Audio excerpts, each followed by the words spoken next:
Recording is going. Somebody tell us what we did 2 weeks ago, since we skipped a week. I think I remember most everything. Hi, internet. In the spirit of Ken from our other game, go fuck yourself. And last time on Beyond the Rim, we found a large portion of what we believe to be the Sawmellow ore. It was the aft engine portion, as you can see on the screen if you are watching the stream. We uh, we went on ahead and tried to climb inside of it. We were a little smart about it, and instead of going through the wilderness, we had our lovely pilots pilot us over the said portion of the ship, and we rappelled down. Luckily, nobody was injured in this process, even though a couple of the checks were not so great. So we started looking through. Actually, we took way too long looking through this section of the ship. A couple of other repelling checks and stuff like that.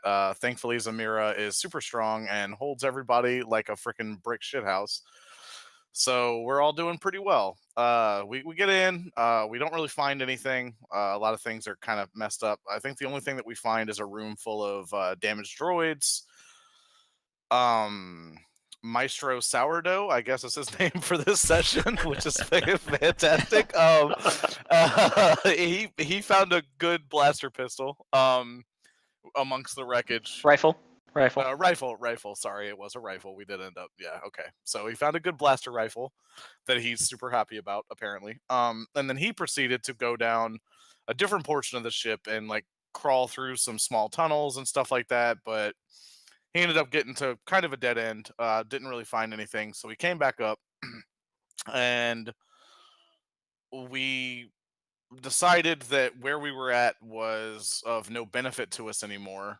And so, coming out of the ship, we did have to actually climb down and go down to the wilderness section, which led to a couple of instances. For one, Maestro Sourdough ended up on a platform by himself where his rope bridge broke. Well, these rope ladders were set across the side as if somebody had already come and looted this area, or perhaps somebody was leaving that way.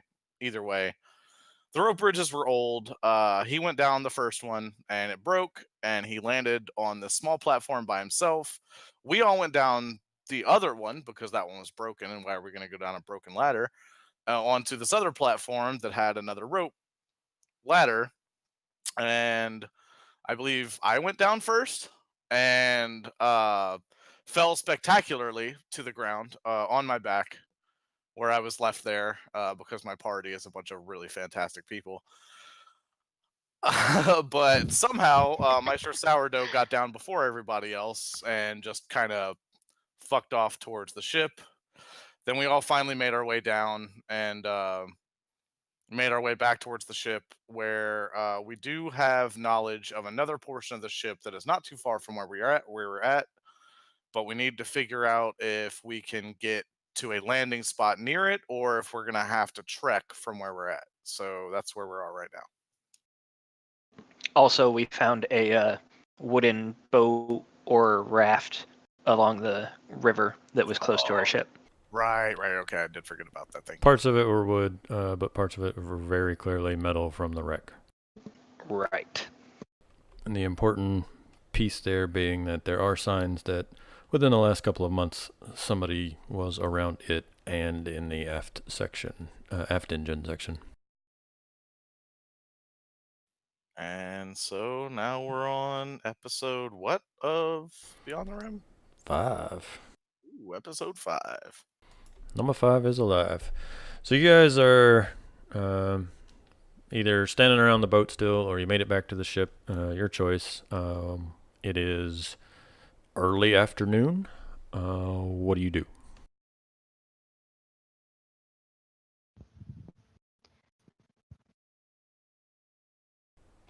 Good right. talk. Yeah. We're Last being very time- entertaining. Sorry. I'm trying to remember what we decided last time. It's been a little while. Were we gonna regroup or just take the boat? We were gonna take the boat and go around the like follow the river, right? Into the lake. Yeah, I can't remember 100% either. I thought we were gonna fly the ship. Fly it where? Yeah. I'm To pretty like sure. this thing right here. This Yeah, orange thing. How long I would am it take pretty us sure to that walk we were there? told- Walk. To the orange thing. Not too long. It depends on which way you want to walk. Are you going to be like on the edge of the water and out of the brush, but take the... Let me get my stick here. Are you going to stick to the edge of the water and go the much longer route around, or are you going to go the slower going direct route through the trees? How far is it? Like, what distance are we looking at? It is a couple of kilometers from the aft engine to where you're going. So, And we have kilometer and a previously half, scanned the 2 area, kilometers. right? You have done scans of the area. Is there something specific you're asking about? Would we know if there's like a clearing that we could fly the ship closer? When you came in, you didn't see a landing spot over there, but you weren't necessarily looking over there, but you weren't like, oh yeah, there's a big fucking clearing over there, because you came in and you were looking for a place to land, and then you saw the landing here. So I'm not telling you no, but when you came in and did a check for landing, you were told there's a landing pad here. Because And we are at our ship right now, and it's mid-afternoon. Early. We'll call it 2 o'clock. And the 2:30. section of the ship here, the orange one, that is kind of going into the water a little bit, right? You don't know, you haven't been there. I just put something on the map so you knew where you were going. Well, guys, I say we fly the ship to the closest point over the water, because we know there will be clear space, and we'll just leave it in hover mode until we come back. The ship. Yeah. I mean, IT will be on it. He can make sure that it doesn't drift off anywhere. It's just got to stay in one place, like 3 foot above the water. Do you say this in front of IT? Also, depending on what we find, we might want IT to be with us. That's what the comlink's for. That's why I was asking if you're saying this in front of IT. Yes. What is IT's reaction? If you say in front of IT that you're going to ask him to just sit there and hover above the lake until you are done, IT's going to go, no. If this was the aft engine section, logic dictates that that would likely be the center, the main hull of the ship, and thus have the highest possibility of having the actual decks where the survivors would be. And so if you were going to explore another big piece of the ship, then from my calculations, the piece of the ship most likely to maintain survivors, I insist that I be there because that is the purpose of my mission. I have done far enough babysitting the ship at this point, and I do in fact have a purpose here, much the same that you do. Remember, I work for Master Riom and his father, not for you. Jeez, IT. I mean, you weren't trying to get in the other part of the ship that was hanging off a cliff. Now all of a sudden there's a nice safe ship you gotta go? I saw no real point in crawling around the engine section because I didn't think there would be survivors in the engines. And you didn't say that before we went crawling around in it? I tell you what, we might as well just leave you here. He's gonna look up from Maestro Sourdough, and he's gonna look. He's gonna look at Sam for like a moment, like these fucking meatbags. Yeah, Sam just kind of like shakes his head a little bit. And he's gonna turn to Kodo actually, in that like. Because Kodo was standing there the last time that IT went to say something, and Longshanks was like, cool, bye, and fucking walked out the door. So there's that moment like, does anyone else remember the way this guy talked to me? Like, look, but he's going to leave it there. Despite being very close with Little Maestro, Tally has a very different outlook on this. She's really, really encouraged that IT is even though he's being pretty cheeky, he's like seems very optimistic that we might actually be close to possible survivors, which is very encouraging to her because she's not all about traipsing around this jungle any longer. So Tally is going to be super excited, rejuvenated, ready to go back out. Yeah, IT, you definitely should come with us. And maybe we should just take that little boat and just kind of float it down to the lake and kind of, just how long do you think that would take? Well, the boat's in the lake. The boat is Right. On the right shore, here. right? Well, yeah, I mean, it's a couple of, 10, 15 feet up off the beach, but like, it is not a big, heavy, crazy thing, and y'all have a half dozen people, so like, we're talking 2 minutes to get it in the water. Yeah. Could I mean, I would actually like fit all of us? For the sake of the game, yes. whip up a garage door opener type mechanism for the landing pad of our ship? So we can just hover it, and then I can just click the door shut, and then when we get back, I click it open. Right now?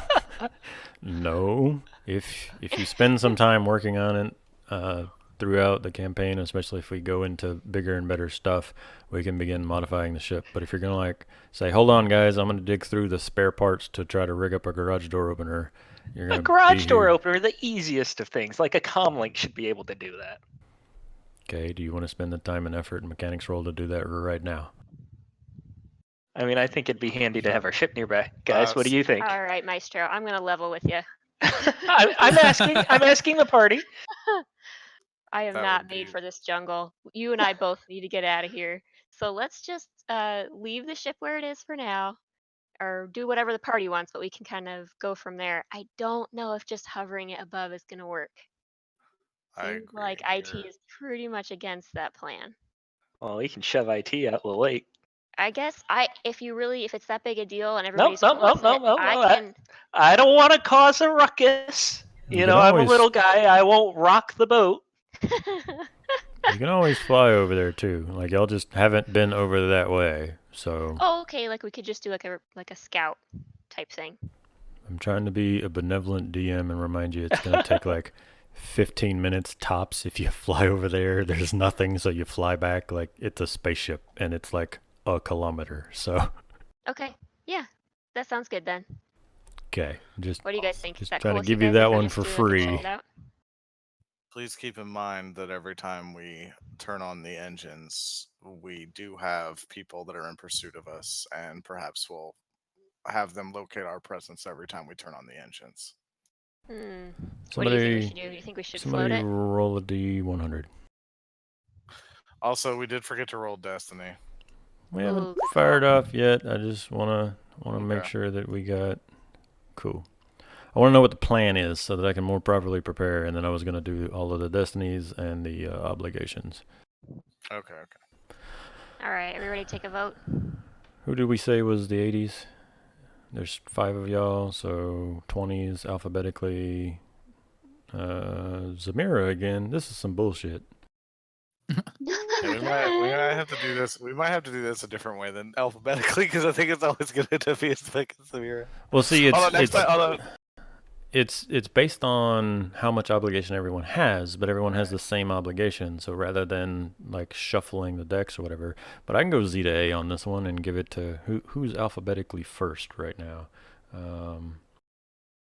I am M. I was gonna say no one has their fucking character names anywhere. I do. mine on Roll20. Kodo? Yeah, What's up? Kodo, What am I yeah. doing? Kodo's first alphabetically. So you get 1 strain, sir. No. That way Okay. Zamira gets to spread the love around. Can I also just say I don't like that Sam is insinuating he is our captain. I am most definitely the captain because I am the smartest out of all of us. IT will mechanically laugh at that. Did you guys tell IT that there are signs of people having been here recently? Yes. Hey, IT, there have been some Yeah. people here lately. Yeah, because we said it. I Okay. think we said it to him over the The comm. comm. Okay. Oh yeah, y'all did communicate a little bit. I haven't watched the tapes. What? No dark side points. Yes. Oh, Zamira still got to roll. I still got to roll. Oh. Oh, There God. we go. Oh. Yeah, these guys. You dirty motherfuckers. Sorry. I'm not sorry. I'm gonna use a light side point to fashion a garage door opener. Oh, good lord. Okay. What do you want this garage door opener to do? I want it to open the landing pad and close it, and when it is used, the landing pad is always locked otherwise. I totally thought it was going to be a waste of time, but after seeing it in action, I give him a little high five. Like, yeah, man, that's cool. I'm going to use a dark side point to remove all landing pads near the section of the ship. Or you could just use a dark side point for the first time he uses it. It just Yes. breaks. It just Yes. breaks in his head. He goes out to the parking lot and clicks it, and somebody else's ship beeps. But not yours. That'd be fantastic. As long as it's more expensive than ours. All right, so you guys want to fly over there, or you want a boat over there?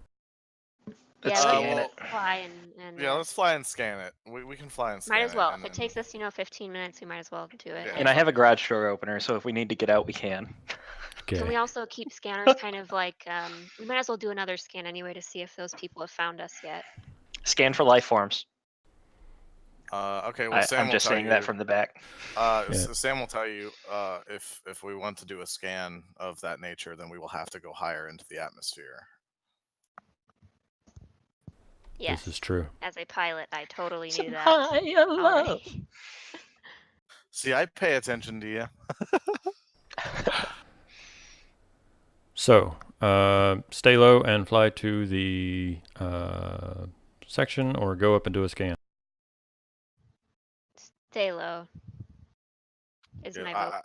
I Stay can low. still do a scan of the portion of the ship that we're looking at, just not a scan for whoever it is that's chasing us. Okay. Cool. Cool. Let's fly the ship over there. Y'all want to approach over the woods or over the lake? Start Doesn't from the matter. lake. Over the lake. Lake. I'm gonna be testing the landing pad opener while we're going too. Just like a quick on-off. Make sure it works. Oh my god, I'm gonna regret giving that to you so much. Mhm. Somebody make a perception check or a computer check, your choice. Oh boy, what am I So bad doing? at that stuff. Is there any setback? There is, but I need to know which one you're trying to do. I'm gonna Computers, do average computer check. computers. Average, Alright, 2 average purple. 2P. Linus, Ah, can you say something? I'm checking audio levels. Wait, who's saying? Linus. I was Oh. hoping Ashley would say something. Sorry, people were talking. I couldn't hear you. Yeah, I was just asking for everyone to talk so that we can check audio levels, because things have been weird lately. That is one of them good computer checks. All right. So you come around the corner of where the lake starts to narrow back into the river, because remember, the aft engine section is actually blocking the river, and that's what has caused this lake and has flooded sections of the jungle. And when you come around the bend, you see this large, kind of sparsely covered in trees and vines and vegetation hill. And then, here, I'll just read the damn box. On the lake's eastern shore, you see what at first appears to be a large, irregularly shaped hill randomly covered in vines and scraggly vegetation. It's partially concealed by the jungle canopy. Perched atop the hill is a prominent but odd angle appears to be the ruins of a large building with most of the transparistile windows broken out. You suddenly realize that you're looking at the forward-sloped section of the Sa Nalaor, and the bridge is the building atop it. It is facing northwest towards the lake, and its forward shell-like hull is splayed, lower decks buried and crushed into the old riverbank. Okay. So that's what I just get on the initial scan. Well, you scan and you realize where that chunk is that you saw earlier, so you bring the ship around and you physically see that like out the window. Your scan have led you to the main chunk of the Sawnella ore. And if you want to, it looks like there are probably a couple of different locations that you could land around here, but due to the way the canopy is with the trees and everything, if you want to get right up against the ship, I'm going to need a average piloting check. It's not bad. Hey. While they're doing that, You can can do that. scan for life forms? Is it average 2 purples? Average 2 purple, yes. Ba-ba-da-ba. We really need to learn how scanning works, but I'll allow you a quick scan. Okay. Okay. Well, is that not how scanning works? Oh, 'Cause wait. I don't know. We don't know how this fucking. Hey. Remember, we keep not Okay. reading the book. And I keep forgetting to take out the Yeah, that's dice very from my true. pool. Do you want Let me me to try that upgrade it again. to hard check? And you need to do since I'm space scanning? anyways. Because I specifically Move want to space? scan for. Oh, right. The book actually says they can do either. Oh, never mind. Well, I'll do space anyway. Cool. What were you saying, Cap? Yeah, I was gonna say, like, if you want to, you can upgrade it to a hard check or even higher than that. Because I do want to specifically try to scan for humanoid type creatures, like basically survivors within the Sawnella ore. Within the hull itself? Within the just specifically within the hull itself. Daunting for purple. Alrighty. You got this. Let me decode these piloting checks. Kodos was a fuck up fuck! at I don't first. got this. Oh, I don't got this at all, you guys. Oh, no. he broke the scanner. I don't fucking got this at all. What's funny is that even with 4 purple, I actually still have like a higher chance of getting better rolls with 2 green and 2 yellow, but it just wasn't in my favor this time.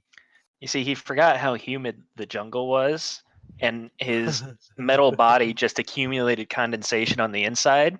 And as he started scanning, the movement just caused all the water to come out of his joints and just pool on the sensors and just ruin them. I actually blame the magnets, honestly. I blame the anytime I get a bad check from now on, I'm just gonna blame the magnets that are on my ass. Hey, those are lucky magnets. Yeah, sure they are.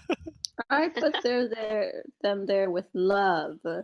They're for good stuff Yeah. and to make you pretty. So pretty. All right. Piloting check was in fact a success. You are able to swoop in underneath the trees, and it takes some finagling, so it will take some finagling to get out of here, but you are able to keep it low underneath the canopy, dodge the bigger trees, and you may crush a sapling or two on your actual landing, but you do land nearby, and you are no longer kilometers away from the Sawnella ore. You can see it out your window. And while a couple of birds and stuff scatter and take to the air as you bring the ship in, there doesn't appear to be any immediate signs of life from the ship itself. You keep an eye up there at that bridge. Y'all saw the image I linked, how the bridge kind of sits up on top of the thing. Right.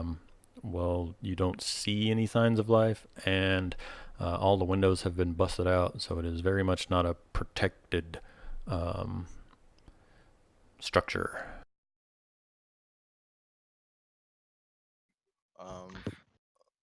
Knowing that the scan was proved absolutely useless, he's gonna go back to the cockpit where everybody else is, or where the hell ever everybody else is, and be like,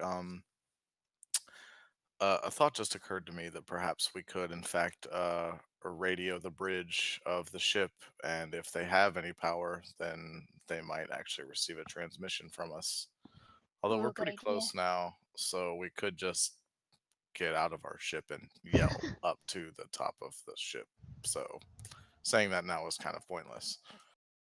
IT, what do you think? IT's going to say that given the state of both the escape pod and the state of the aft engine section, and how much damage the jungle has done to them in the past 20 years, I don't know how well the main hull would have held up. Especially since it looks like many of the windows and decks were damaged upon crashing. I feel like it has been quite exposed to the elements, and without being connected to the actual engine section of the ship, I don't know how long their power reserves could have held up, considering the construction of the banking frigates, right? Most of the mechanic rooms and that kind of stuff were in the section that broke off.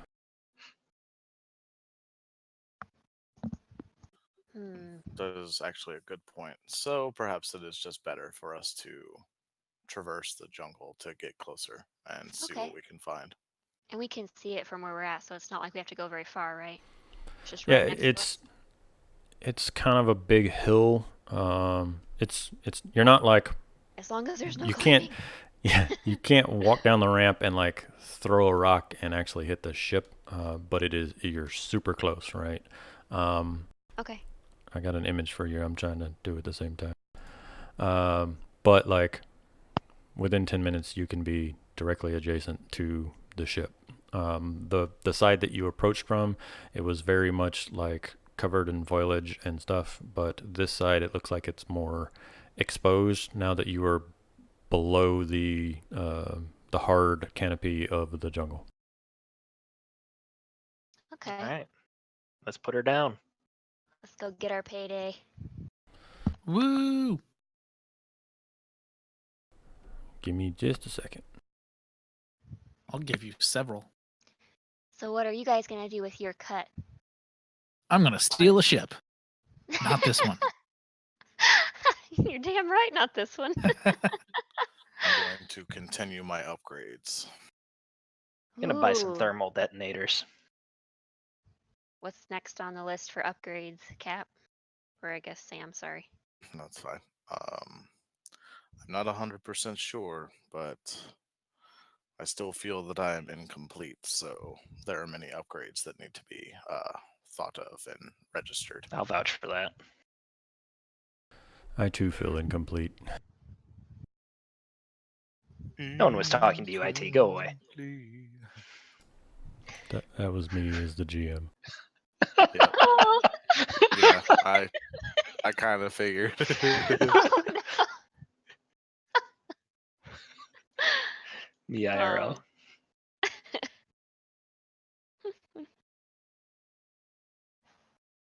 All right, so we're putting down the ship, right?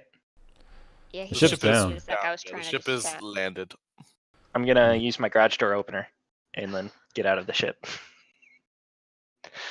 And then I'm gonna click the garage door opener again. Wait for us to get out. Sorry, I'm fucking up tokens Can on I- the other page. Okay, actually no, he just closed us in the ship, right? Because he just said that he did that. Well, we can get out again then.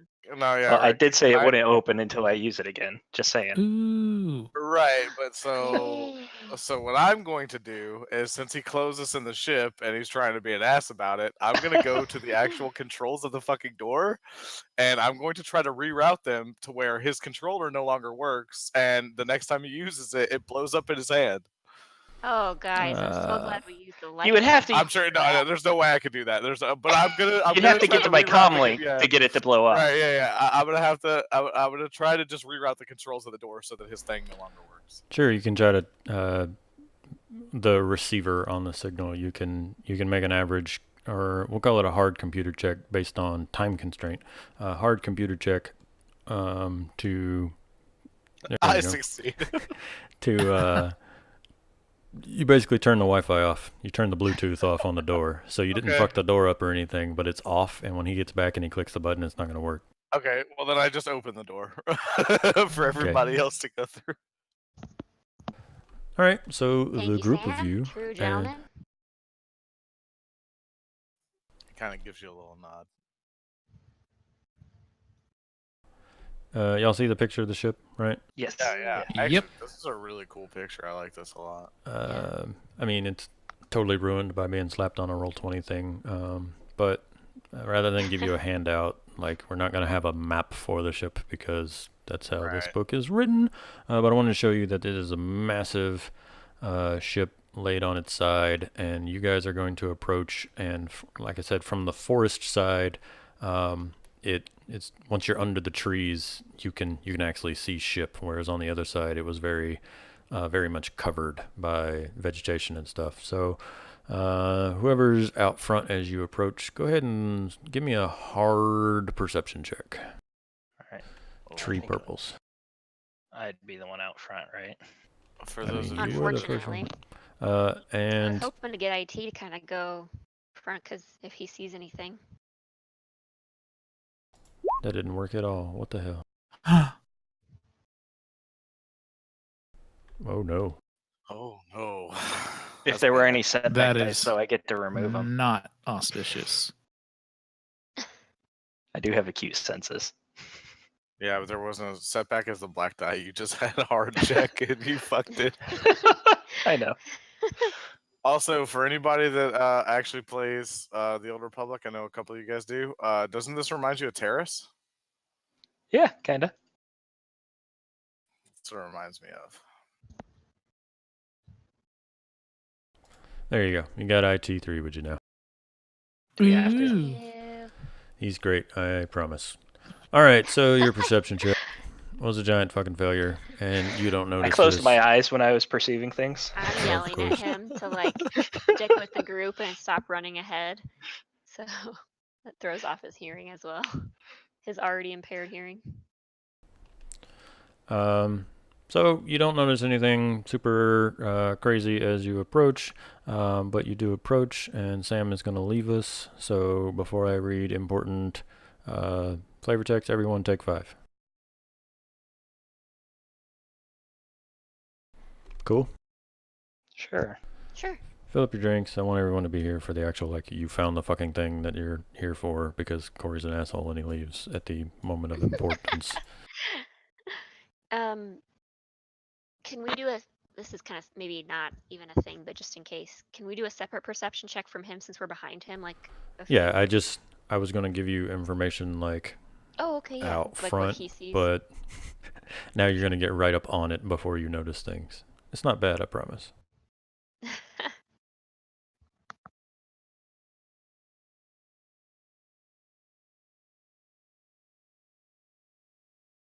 Be right back.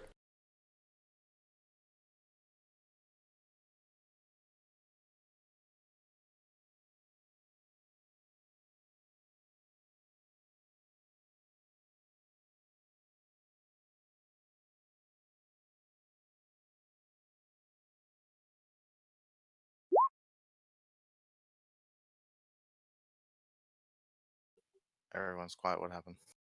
We're taking 5 to get more water. Oh, okay.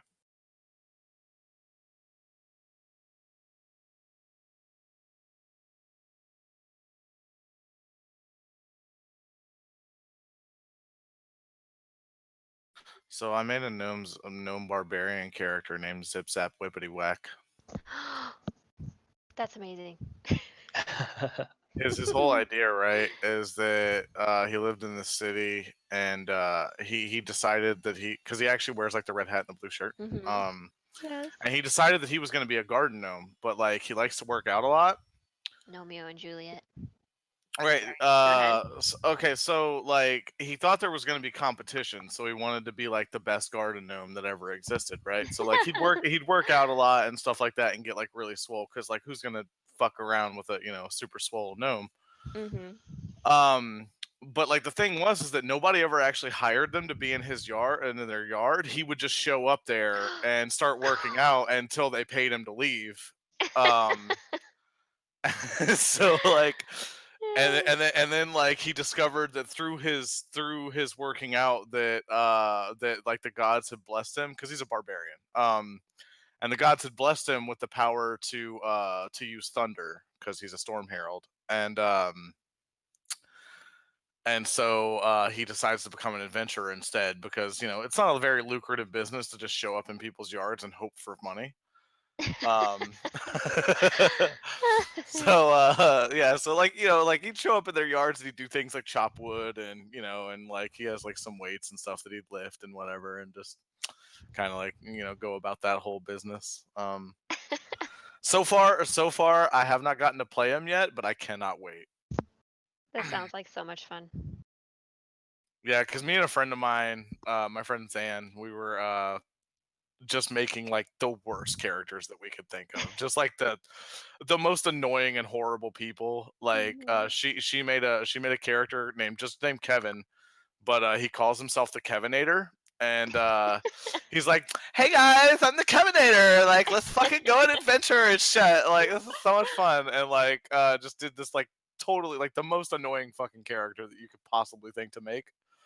That's what she did, and she's playing in a campaign with some other friends of ours, and they fucking hate him, and I think he's the greatest character ever.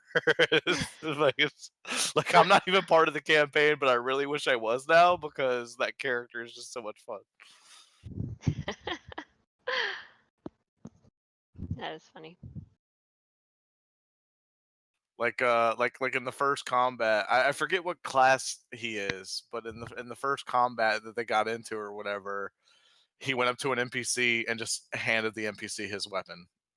It was like help us fight or whatever, and the NPC just fucking straight up ran off with his weapon. Oh. But he's a class.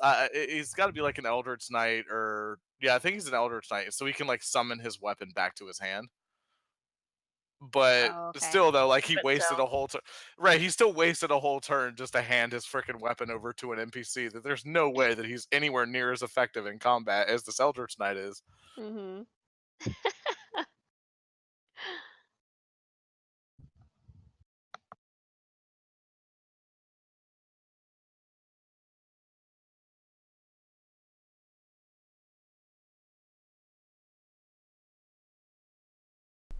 Did Sam make it back?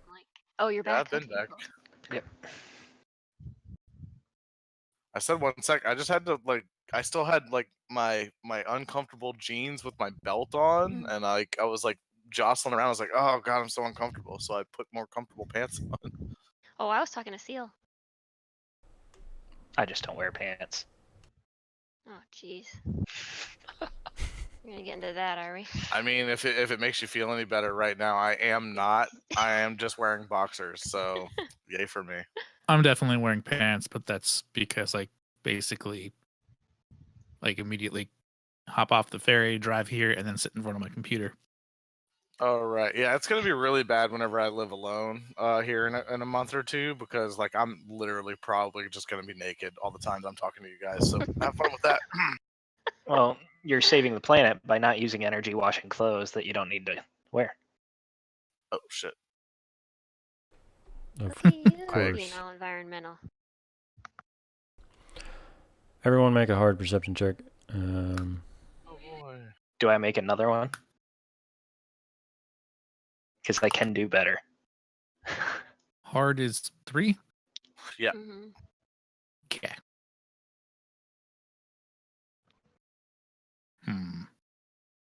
Wait a second. Did I add?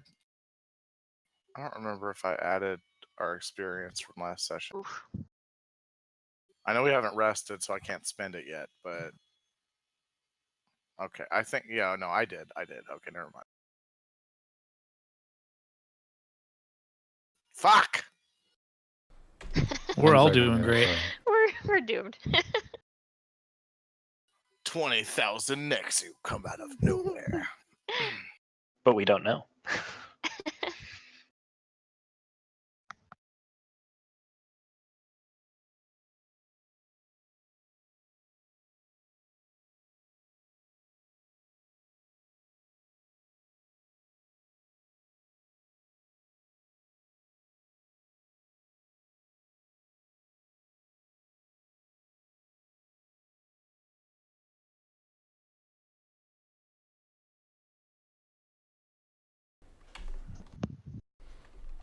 I'm still just like walking along, chatting about what I'm gonna do with my cut. I'm thinking about taking a vacation. Anybody know any good vacation spots? Probably not a beach. So We should go visit the factory that makes thermal detonators. I Yeah, bet I a mean- walking tour would be great. You should just Sour, buy I that didn't. factory. I doubt they'd have the money to actually buy the factory. We're not getting paid quite that many credits. Don't crush our dreams. Gotta think big. We'll just give it all to Whoa. Zamira, and she can go like gamble for us and double or triple it, right? Or make Yeah, I totally 0.5%. $14 last time. I'm not saying that we can't in fact earn more credits, but 10,000 credits is not enough to buy a factory of thermal detonators. I don't know what it is, but every time I move the 3 tokens on the left, they like shift down out of the squares, and it's weird. Oh yeah.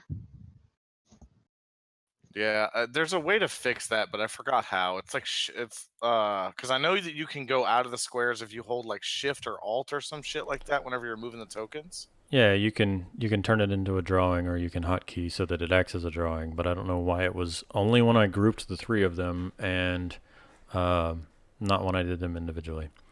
But based on perception checks, I got Kodo and Zamira at a success,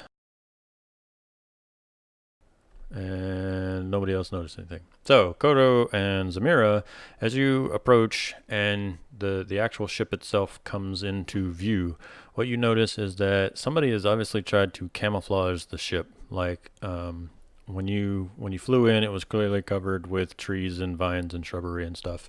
But from this side, you can see that there are like those. Like the army has those camouflage nets that like mimic leaves and stuff.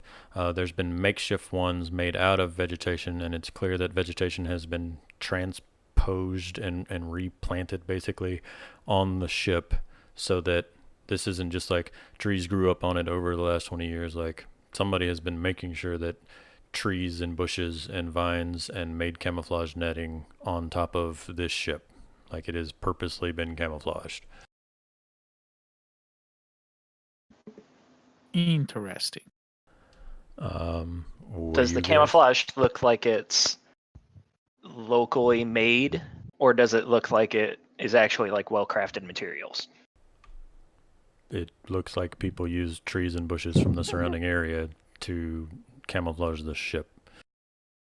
Who all saw this again? Just Zamira and Kodo? They're the first ones to notice it, yeah. The rest of y'all Okay. see the ship and see that it's covered in vines and bushes and stuff, but you do not pick up the finer points of it having been a fashioned camouflage. This ship has definitely been through the ringer and has been here for just as long as they said it has. All these trees and vines that have grown around it. IT will pipe up.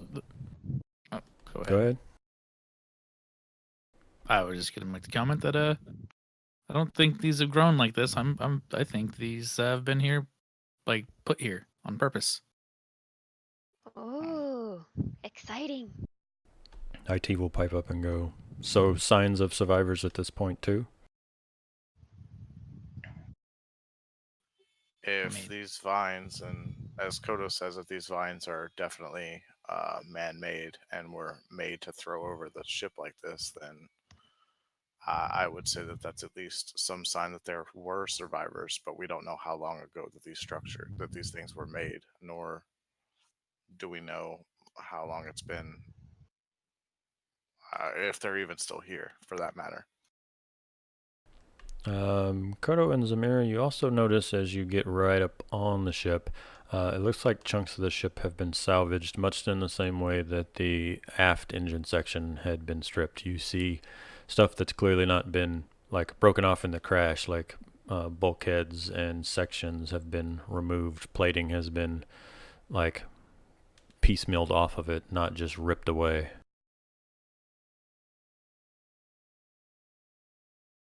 If I can, I would like to take out my infrared binoculars, because this is exactly what the fuck they're for, and scan the immediate area of the ship and see if I find any heat signatures inside of it. It does see through walls, and the only thing that it does other than that is removes the setback die from perception checks.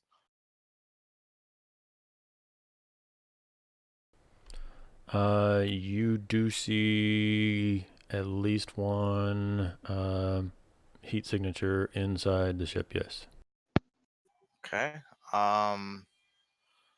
Based on its shape, is it how far away is it actually? Because that would be a big. Are y'all getting like right up next to the ship? How far are y'all from the ship? Because I was estimating y'all 50 feet-ish away from like the actual side of the craft. I wasn't going to put you right up on it if you didn't want to be. That sounds about right to me. Yeah, that sounds fine. It's a couple floors up, and probably 150 feet from your current location, and it is not currently moving, but there is a heat signature in there. Let me see. I don't think. Okay, hang on. Oh, they are long range, so I guess that means that I can zoom in. I see. It doesn't say what long range does, so whatever. More stuff that we need to learn about the system, but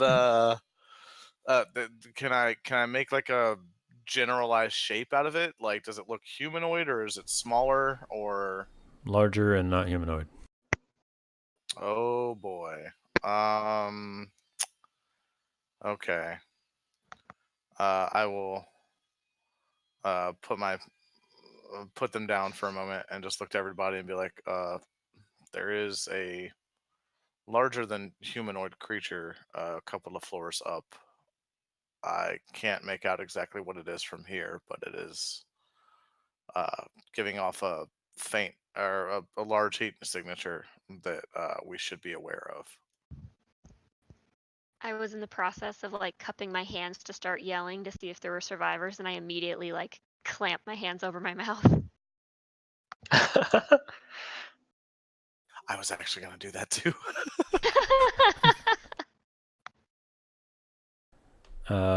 So what do you do? Do you get closer to the ship? Do you want to walk up alongside the ship? Or y'all trying to climb up on top where the bridge section was? Let me know what y'all are planning, and I can better prepare and give you information. I think it would be good for us to try and find an easier way inside. If we could take some time to perhaps go around the outside of the ship and see if we can't find a quicker, easier way into a better section of the ship. Let's do a perimeter check. So no more athletic checks. Got it. You guys aren't going to tie a rope around me and use me to climb into things anymore. Well, okay, But it worked out so well. That only works whenever we climb down a thing. Because your strength is what like if we just tied a rope to you and then climbed up a thing, we still have to make the athletics checks. I believe there was some talk about making a pulley system. I think we should make a pulley system that's powered by a garage door motor. Oh no. Mm-hmm. Just pull out the blueprints, lay pull them us out in on and the out of ground. wherever we go. Yeah, so you get closer to the ship, and even from back where you were, you could see that there were chunks ripped off and missing. And like I said, Zamira and Kodo noticed that things had been purposely removed. Like the entire panel was unbolted or unscrewed or whatever and removed, not just it was ripped off in crash. So you do see that there are several openings scattered about the ship. But once you get up on it, you can actually see that what used to be like the old escape pod launch tubes and stuff appear to have been converted into like makeshift entries as well. You're not scouting into any of them yet, but even from a distance, you can see that there is foot traffic and that pieces of metal and stuff have been pulled out and are scattered on the ground around them, and that was clearly the point of multiple entries and exits of the ship. So you have several ripped opening kind of areas, but then you also have like people are traveling in and out pretty heftily through these escape pod launch tubes. Sam's gonna pipe up. looking at the foot traffic and stuff, and then look at Zamira and be like, Zamira, you're skilled in at least tracking and things of that nature for what I've seen. Would you be able to tell us how long ago these tracks were made, all of this foot traffic? Sure. Um, I Is like that like Average. positivity. survival? average survival check. Haha. I believe in you, Zamira. Yeah. Woohoo. These are fresher than the aft engine section, but still looks like even the newest one has pretty well been mucked with by rain and weather, and you would guesstimate a month and a half, from what you can tell. But with that survival check, I will tell you that you are kind of looking at the footprints and stuff like that, and you follow the footprints a little bit away from the ship, and you see that there's a kind of a clearing where the larger trees have been. There are no larger trees, and then what few there were, you see stumps like they had been cleared. Looks like there might have been an encampment underneath the canopy there, because all of the vegetation is much newer, like it's just started growing back. You can give me a hard survival check to get more details on this encampment. Okay. In fact, you can actually see there's like some of the things you thought were larger bushes and shrubs on the edge of this appear to actually be like lean-tos and stuff like that vines had completely covered. So there was some makeshift structures here. And with your new survival check, you'll also see where there was clearly a fire pit had been dug at one point. And your new survival check will tell you, based on the size of the encampment and the number of fire pits and general like information you can get from the location, it's big enough for 30 to 50 people. And Oh wow.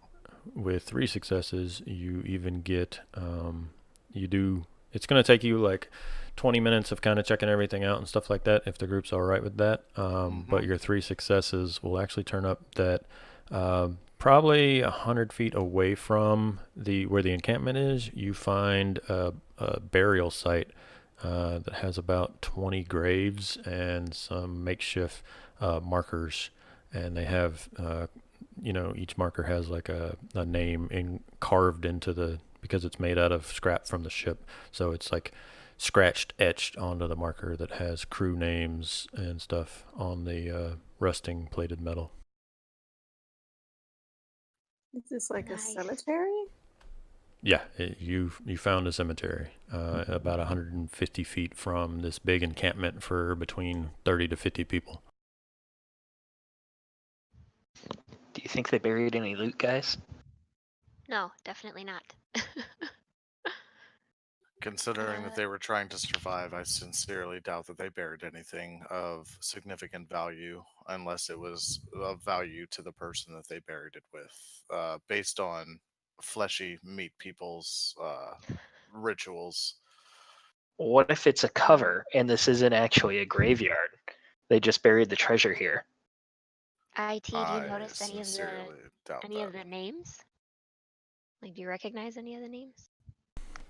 IT will take a moment and look over the gravestones, and he will say, yes, I do recognize this name. The others are unfamiliar to me, but a ship of this size had a massive crew, and I was not serving on the ship prior to its attempt at escape, so I was not brought up to speed with a full roster of the crew. However, I do know this name and had some dealing with them in my time with Ropak, Riom's father.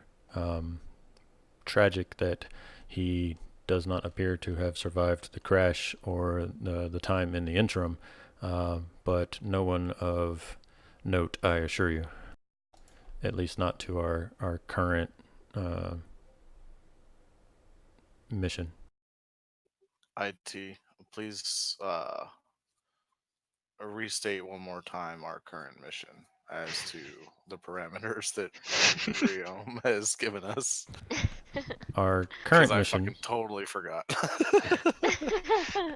What a good robot Yeah. forgetting minor details. All right, Our- look, my mind does not work like an actual fucking droid's. Okay, you fucking look. Anyway, Do you want an out of character It answer, or says- do you want an in character from IT3's point of view? let's just say Sam is kind of incomplete. His data banks don't work as well as a fully functioning protocol droid, so he still says that question towards IT. Okay. IT, excited that people are talking to him and not just leaving him in the ship, will chirp up and so, why, of course, yes. Our current mission parameters are, of course, to make contact with the survivors of the Sa-Nala Ore, particularly Riom's father, Ropak. He should have some dealings with Captain Harsal and the technology that Harsal and Kratala were trying to escape with. The technologies and cybernetic advancements that they were making, especially in both creating the battle droids that the Separatists used during the Clone Wars, as well as the cybernetics that they were coming up with to augment non-battle droid soldiers, is indispensable for Isotech's current business ventures, and we think that it would be a great boon to business to once again have that at our fingertips, for lack of a better word. So, should we be able to locate the survivors, Isotech can begin where Ropak had left off, which was to create a laboratory on the outer rim outside the jurisdiction of this new empire and begin selling these technologies as they are desired. Okay. I just realized the treasure really is knowledge. I thought treasure was supposed I to thought be it was friendship. Rick. Well, I personally thought that we were all already friends, but given our actual mission parameters, what do you all think, including you, IT3? Would it be beneficial for us to search this large, and I do mean very large, portion of this ship, or should we in fact follow the tracks of the people that have obviously abandoned this portion of the ship and go further along into the jungle? I think, as much as I love being on ships, I think I'm going to vote that we go with the tracks. If there are survivors and IT3 can help us identify them, they can tell us what's going to be, are like worth salvaging and things like that. Also, there's a big something on the ship right now that we aren't quite ready for yet. Well, let's Yes, kill the big something, find the treasure, and forget about the survivors. again, our treasure is based on should we find survivors, and if we don't find survivors or we find knowledge of their deaths, then that will be whenever I believe we should come back to these portions of the ship and search for every little bit of scrap and whatever we can find. But if we can actually find the members of the ship that know knowledge of what we're looking for, then searching the ship will be inconsequential at this moment. IT will speak up and say, these are all valid points. However, aside from hoping for tracks into the jungle, we don't really have anything in means of finding their encampment. Perhaps if we can look in the ship and discover what they have taken, how big pieces of equipment have been taken. There might be, if they had an encampment here, I'm sure they were still using the ship at some point, and we might have some indication as to whether Ropak himself is still alive. He is not marked on the graves here, so signs are good, but some sort of even cursory investigation of the ship could at least tell us to what degree of survivors we are looking for. Perhaps even, I doubt they built maps or anything, as they might not need them, but we won't know unless we take some sort of cursory look. You did state you saw one heat signature, but I'm guessing that you did not, in fact, scan the entire craft. Yes, that is true. It's hard to scan the entire craft from where we are standing currently. I understand the limitations of the binoculars. That's just my piece, my input to the situation.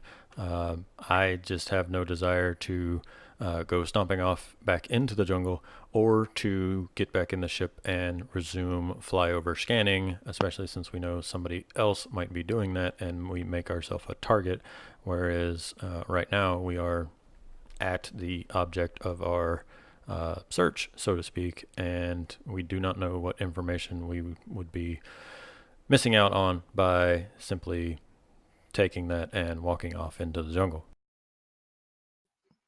Perhaps to make things easier, IT3, did you ever? We know for a fact that you did not serve on this specific ship, but did you ever serve on a ship that was similar to it?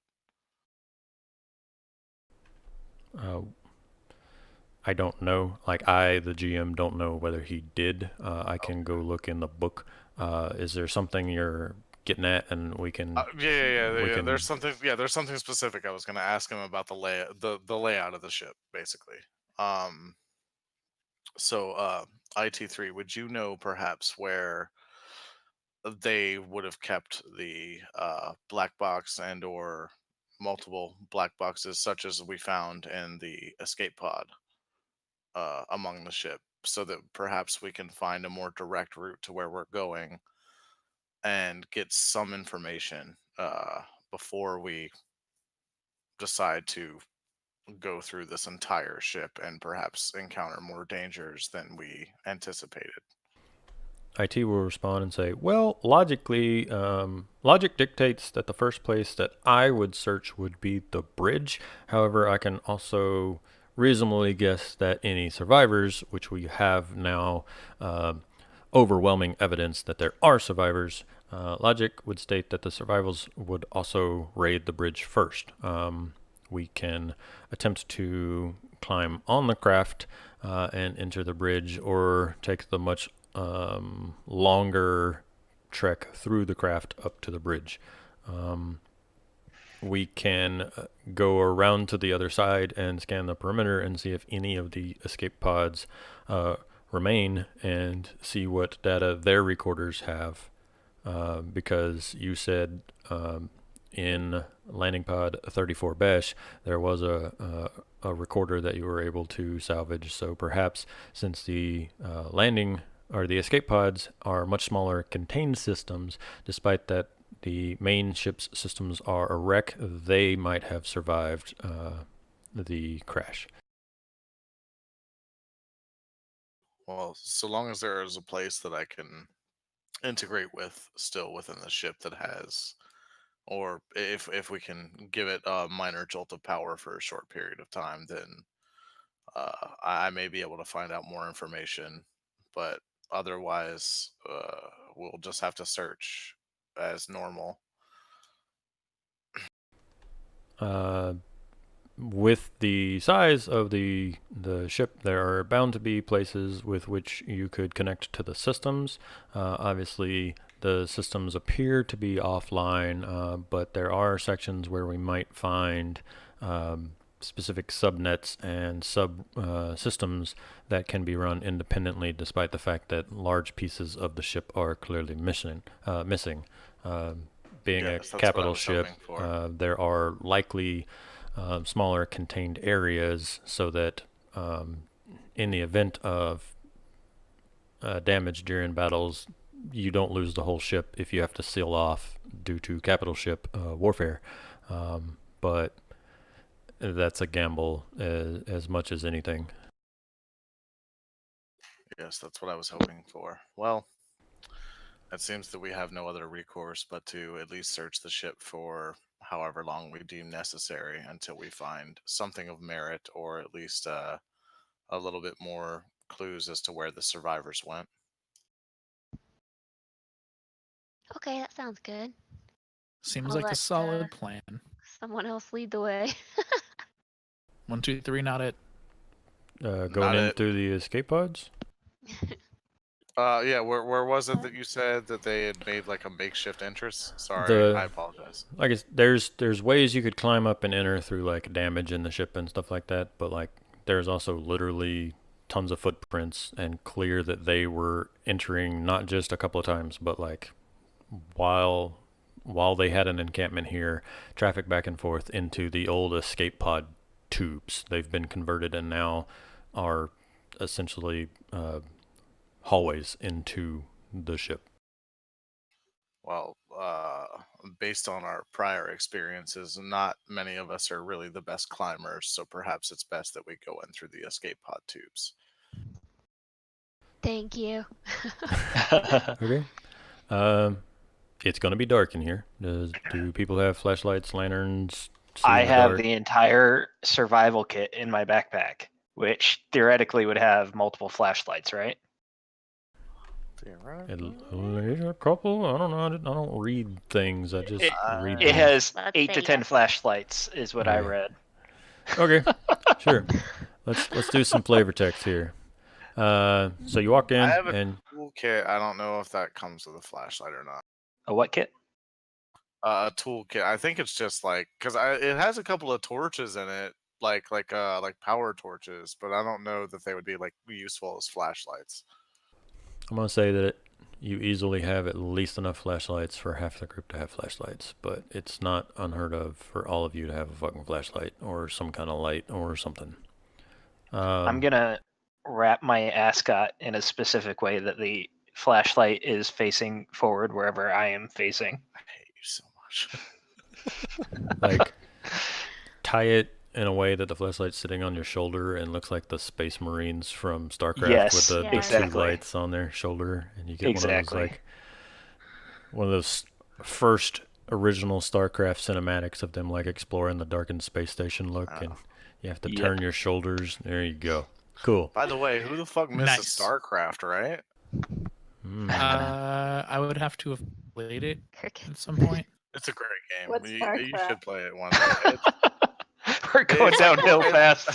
sorry. It's like the original Warcraft games, but it's. If fucking she doesn't know sci-fi. It's amazing. StarCraft, she's not going to know Warcraft, though. Never StarCraft played was much Warcraft. more mainstream. I don't play video Yeah. games. See, Warcraft was my jam. Like Warcraft 2 is one of my favorite games of my childhood. Oh my god, the Warcraft orc. 3 was my good one. Why'd Real- you bring up StarCraft, Seal? Real talk. Orc Theme 2 from Warcraft 2 is like the best fucking music ever. I don't know. I preferred Warcraft 3 personally, but whatever. I don't want to get too much off topic, but yeah, it's a great game. Also, much Warcraft more 3 off was topic. very Warcraft is the cartoony. reason that we have Dota and League of Legends. Hmm And thus Heroes of the Storm. Yeah. Full circle. Yeah, Bring it back Heroes to of the Blizzard. Storm, the game made by Blizzard, who made a game copying the game that was based off a mod built out of a game that Blizzard made. Well, it's Science. sad that the Warcraft 2 soundtrack is not on Spotify. The Warcraft 2 soundtrack is in Roll20. You can find it through the tools that Jukebox, but I've already been hit with one copyright notification for playing the fucking Predator song, so fuck it. Were you really? It doesn't. It You doesn't. really got hit? It doesn't do anything. All that happens Yeah. is like if I had a big enough channel that I could make money off of ads, money off of Beyond the Rim Session 3 would go to whoever owns the rights to the Right. Predator theme song. Mm. Wow. Holy shit! Wow, I can't believe that. That's amazing. But all right, amazing in the Well, very we dumbass played way. it for like half the session, so that's understandable. But I just on that topic, since we're going way downhill here, one of my one-shot Star Wars games, playing the intro module that y'all played, the droid was fucking up, and somebody went and played the Spanish Fly, like we're having technical difficulties song, for like 15 seconds, and that was enough to like get it tagged. The womp womp womp womp womp womp womp womp. Wow, Wow. that sucks. Okay. Yeah. All right. Anyway. Anyway, so y'all get all your flashlights working. Ascot gets ascotted. IT3 is super excited, and he's got his own thing going. And y'all march into the Sawnala Ore. Bum bum bum. Woo. Finally made it. Yay, Yay. Yep. so exciting. To your left, on the starboard side of the ship, is a long corridor that's been blackened by fire. To your right, on the port side, a similar corridor. You can see daylight lighting up the chamber at the end, and the aft corridor is a very long and appears to be buckled, possibly where the hull is twisted on impact. Condensation trickles down the decking and drips into bulkheads on the floor, the bulkhead on the floor where the water is dripping leads deeper into the interior of the ship, and there's the hatch of the bulkhead has been removed, but the ladder still remains. There's moss and slime and stuff dangling from all of the rungs. So in summary, you got 2 hallways. One of them leads to like a crushed section of the ship, but there are more passages off of it. The other hallway has been blackened by fire, and at the end of it you see like a room, and there is daylight lighting up that room, but it is some distance away. And then not too far from you, because of the angle of the ship, it's laying kind of sideways. Water pulls to the downhill side of the hallway and trickles down the hallway and then flows through a hatch that is leading into the floor below you.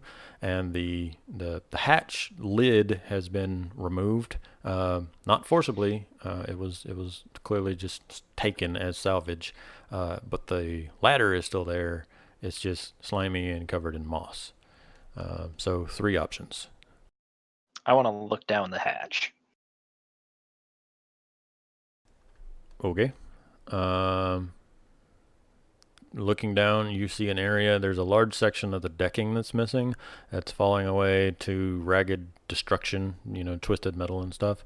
And there's there's a small waterfall that streams through the hole, and everything is rusty and moss, and just looking down the hole, it's just, there's clearly a room and more tunnels down there, but everything is a twisted wreck, covered in moss, covered in rust, and very wet. While everybody is looking at stuff, just because we're on a more upward and like inside of the ship and stuff like that, I'll take out my infrared binoculars and kind of give like a quick 360-degree scan, also above and below us, to see if I find any other heat signatures. If I see Sam doing that, I'm going to make an offensive gesture as he scans past me. Sure. You start like looking down one of the hallways, and you scan around, and you go up, and you loop back around, and you don't see anything, not even the heat signature that you saw before. But then you pan around, and fucking Maestro Sourdough is standing there, and he has to he's got to make some effort to get his arm up so that he's in your scan. But you see the finger, and you follow it down, and you see the clear giant ears and snout of Maestro giving you the finger. I put one of my arms up. I put away my binoculars at this point because I didn't. And I'll tell everybody, it's a bit troubling, but I'm not finding any other heat signatures, including the one that I saw earlier. So it either moved to another portion of the ship, or I'm not exactly 100% sure. But I'm gonna hold my fist backwards towards Maestro, and I'm going to do like a pumping motion next to it with my other hand, and slowly my middle finger is going to rise. And I'm going to look at my finger and look at him and be like, "Oh, I'm sorry. I didn't know how this machine worked." And then slowly put my Wow.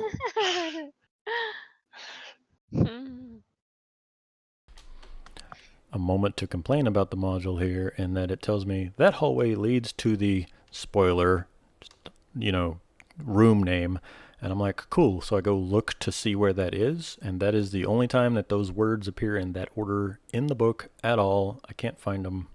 So that hallway leads to the blank. Cool. Well, what's in the blank? I Oh, wanna it go just down that never, hallway. it never fucking brings it up again ever. Thank you, That's book. the hallway we're going down.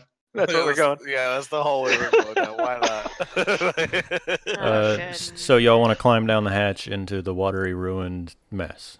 Yes, if that's the hallway that gets us to the spoiler.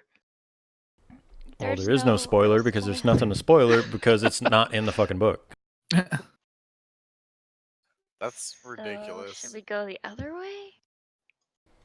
The GM should insert additional empty, ruined rooms or improvise other locations to flesh out the ship.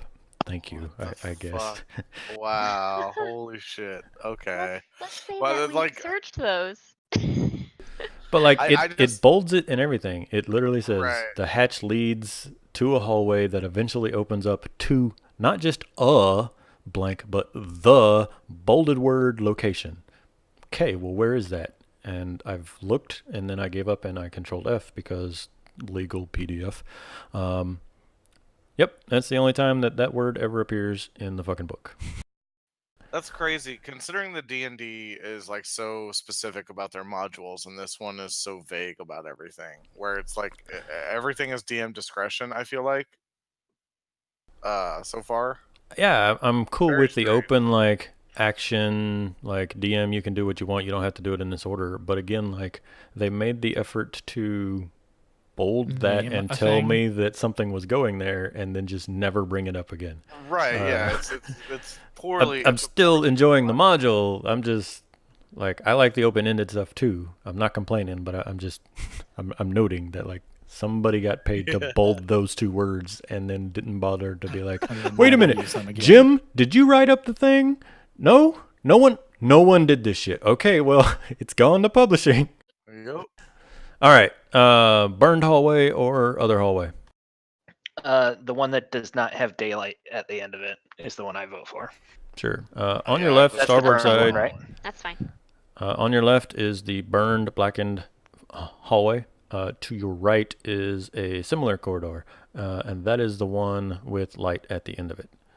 I am drawing my pistol and getting a grenade out in case I need to burn the hallway more.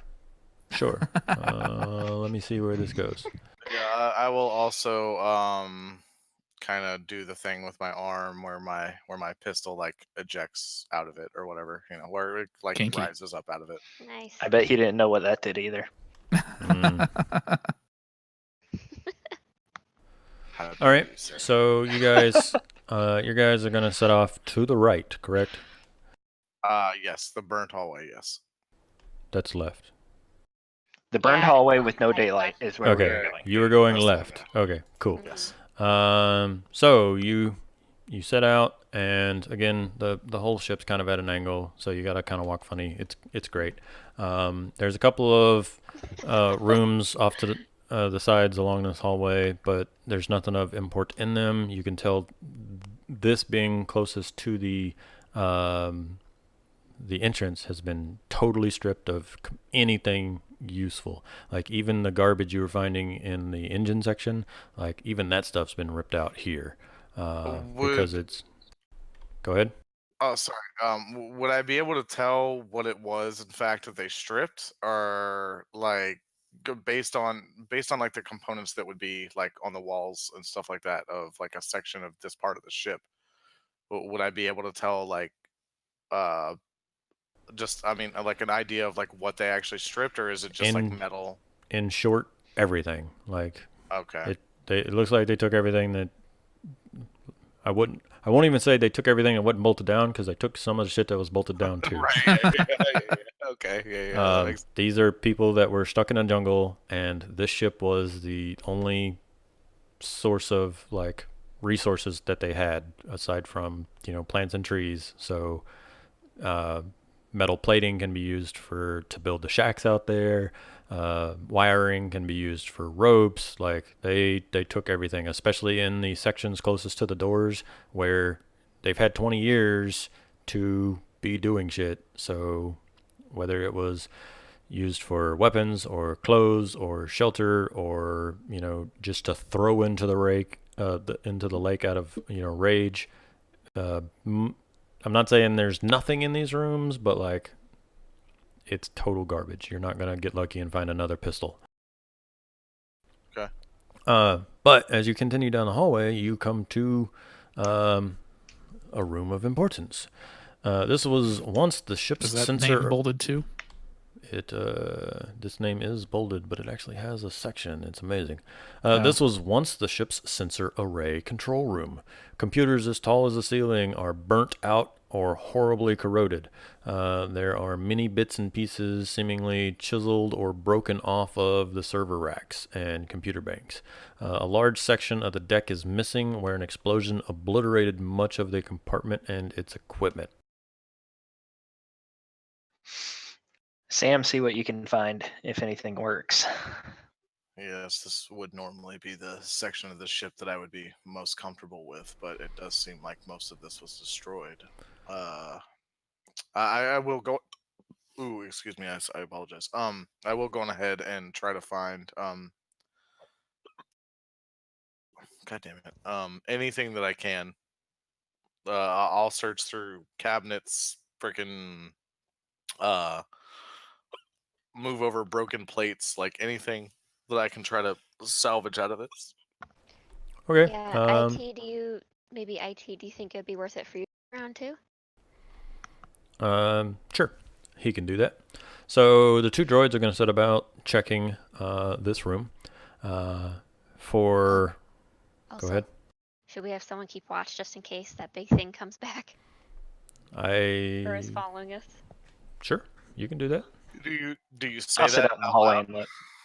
Yes, I definitely say that out loud. If you say it out loud, Sam will hand you his infrared binoculars and just be like, please hand those back to me whenever you're done. But for now, they are quite useful. I very tentatively take them and say, "Oh, I didn't mean me." I grab them before anyone can argue and run out of the room. Okay. Okay, but remember, Start playing really with knobs careful and with dials. And Sam, like, if a droid could sigh, Sam sighs, and he's just like, please, anyone but him. Don't I'm worry, already Sam. gone. I'll Already make gone. sure. Yeah, Maestro's already at least 25 feet down the hallway with your goggles. Wait, I'm not going down the Okay, hallway. I'm this just isn't sitting a right kid- outside the door, and I'm looking every direction. I'm looking down. I'm looking up. Cool. I'm looking at my own hand. I'll sit next to him and look down the hall too. There you go. Okay. I feel love better I love that we all just babysit him. Like, 'cause he's just such a fucking loose cannon. I love it so much. Wild card. Oh my gosh. Wow. Twinsies. We watch too much James. Always Sunny. Yeah, that's true. We do watch a lot of that. I love that show, by the way. But anyway, continuing on. I've Sam? never really watched it. Since you were running the sensors and stuff when your ship hit the nebula, it is immediately apparent that when the Sanala ore jumped out, it must have too hit the nebula because what remains of the sensor equipment here appears to have been on the fritz and then caught fire, and that's what you believe.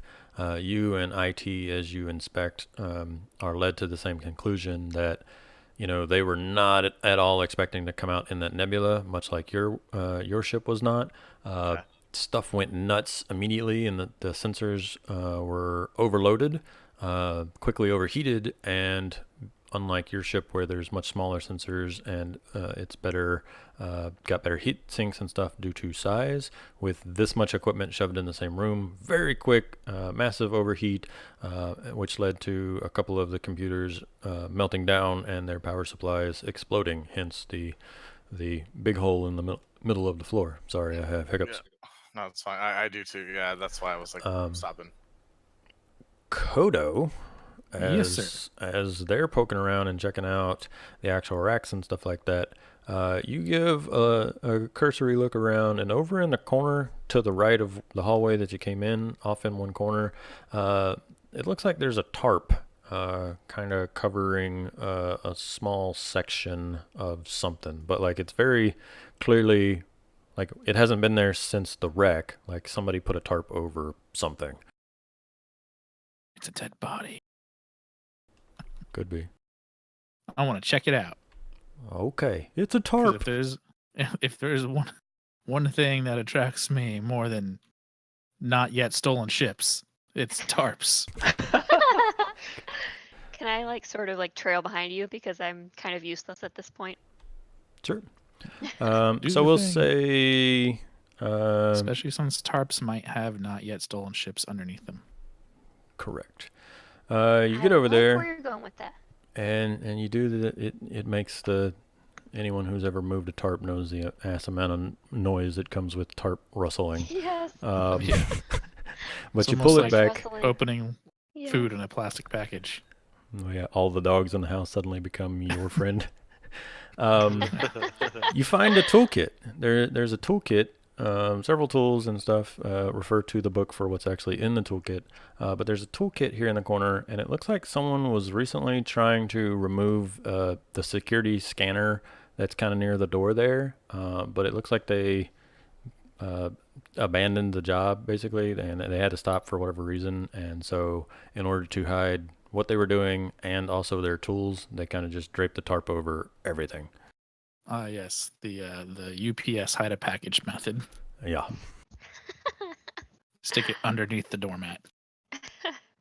But it's a TV. Doesn't matter. Close enough. But yes, if you would like to take them, you can. One each tarp, one each toolkit, and there's the security scanner, but they were unable to remove it, and it's up to you whether y'all want to try to do that. But there totally is a one still attached to the door there. IT3 and Sam, aside from gaining knowledge that the server room caught fire, or sensor room caught fire and was overwhelmed by the nebula, this room looks pretty well ransacked, and there's not much in it. Okay, so like like just discerning like what we're looking at. Like, is there like would I find that it would be beneficial to do a more in-depth check to actually like find any salvageable parts? In this room, everything that's left is rusted, corroded, plastic that has been completely melted, shattered, transparent still, like total garbage. Okay. And Yeah, that's not like what I was at a glance, I think everything in here is garbage. Like, I'm going to say 10, 15 minutes walking through the room, and like nothing of use aside from the scanner on the door, which seems to have survived the fire and explosions. All right, I'm just going to look to IT3 and be like, well, it seems as though this is a dead end of sorts. I'm afraid I must agree. It seems the ship encountered the nebula, same that we did, and if the damage that the Empire did to it was not enough, this certainly sealed its fate. They may have had a chance had they warped into open space, but I do not expect that the ship fared well coming out, being blind of sensors, and more than likely rampaged through the asteroid field that Lady Talia so diligently navigated. Yes, I'll definitely agree. Although I'm not familiar with this form of ship and a ship of this age as well, that nebula was definitely not something that any ship could just easily navigate through. So it makes sense that this is what caused the crash. Your craft, while not as well faring against the asteroids due to the smaller shields and size compared to the asteroids, was more than likely able to quickly escape the nebula, whereas this ship would have taken much longer to turn and exit the nebula, so it was likely very well bombarded by the pulse of the nebula, as well as constant bombardment by multiple asteroids all over the ship, which would have quickly overwhelmed the shield array. They could not have put more power on shields in a certain area due to the size of the craft. Yes, I would agree. Well, then perhaps we should just search elsewhere. Okay. You want to go down the hallway back towards where the light was, the sunlight? Are we at the very end of this hallway, or is there like more hallway left, or is it just like damage beyond repair? So remember there was the hallway you were in was burned. You're at this room, but the hallway continues, and it's where the ship kind of twists. The back half is at a slight angle compared to the front half, and the hallway continues, but it is full of debris and twisted metal. Basically, like it'd that just be- game. okay. Yeah. You're not at the end of the ship by any means, but on this floor, this particular hallway is blocked. If you step out of the room that you're in and you turn left to continue towards what used to be the back of the ship, it is blocked. You can go right and head back to where you came in. There are several other rooms, but for the sake of time and story, you search them and find nothing.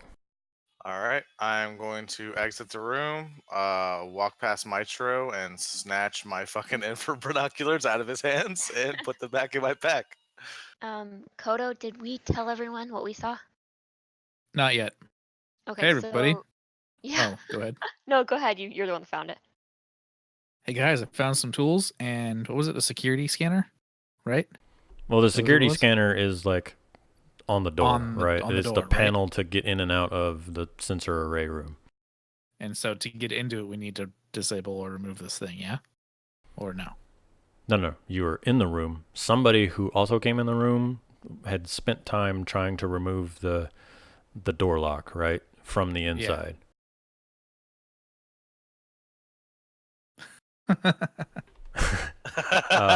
Such a dick fucking move. Does it actually speak? What the fuck? Like, Yeah, it's like Alexa. Oh my I goodness. mean, that wouldn't really bother me. I'm a droid. I speak Yeah. like a billion languages. I think something that's also really important about what Kodo found was that it means somebody was here recently and they may have been interrupted by something that caused them to possibly, rush to just kind of cover everything up and then they're going to come back to it later, which is even stronger evidence that someone's been here recently, possible survivors. Well, Should we just alright, leave it as is, or should we grab the stuff, like maybe take the tools with us, or should we just leave everything?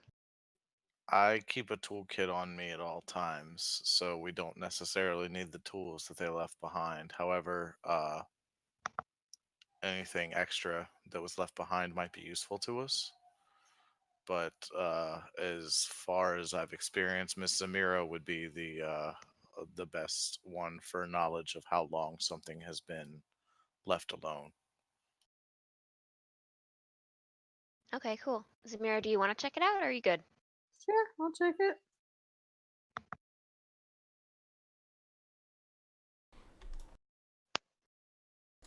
Sorry, what are we What's- checking? The tarp.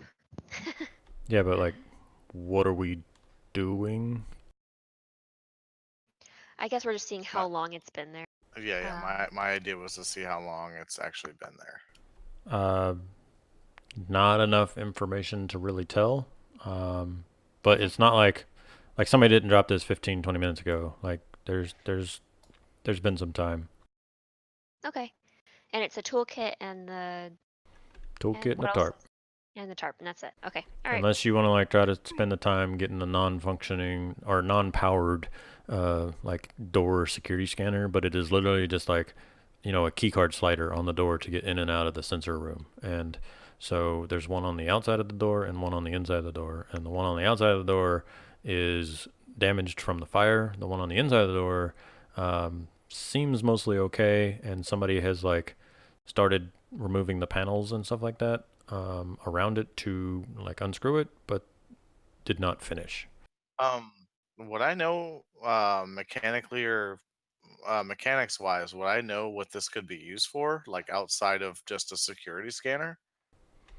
I mean, again, they were kind of still in everything. You doubt that a shack in the jungle needs a keycard entry, but they may have been stealing it for wiring, for droid parts, or makeshift, any number of things. You being somebody who tinkers with computers and mechanic stuff, know that here in the jungle they take fucking everything they can get, because the copper, the wiring, the batteries, any number of useful things in there. All right, I will keep that in mind, but it's not anything that I would find useful at the moment. So I'll just keep. I'll start moving towards the other side of the hallway that is not blocked off, back towards the light and the non-burn part of this area.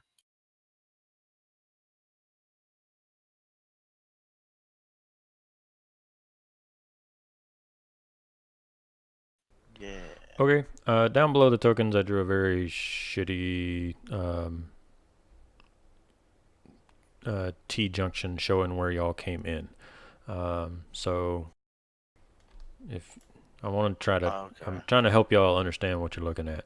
The escape pod came in at kind of an angle, and you entered a T-junction hallway. You have starboard side, which leads you to the sensor room, and you have the port side, which leads you to daylight, and then you have a long hallway that leads to nothing because it's crushed metal. Past the sensor room is also the edge of the ship and crushed metal. I didn't draw it on the map, but there was also the hatch that leads down there. Okay. Cool. Should we turn around and go towards daylight this time? It's the only choice that we have. The Yeah, rest I of this mean- hallway is blocked. Yeah. Don't really want to go down the hatch. But you can. Daylight? Does anyone disagree with daylight? No, let's go. Let's do Okay, it. so you head that way. There's a couple of side rooms and a few crushed hallways and stuff, but you get to the room where the daylight is, and you see rows of lockers lining a small room. The fittings on the floor are all that's left of the mounts from several jump seats where Marines who were tasked with protecting the bridge were once assigned. And there's locker doors, or all the locker doors have been removed, and the room is seemingly stripped bare. But IT will fill you in on the info that based on this kind of ship, like this is like the security room for the folks that guarded the way up to the bridge. So let me read real quick, but just know you're in like a mini barracks real quick. Okay.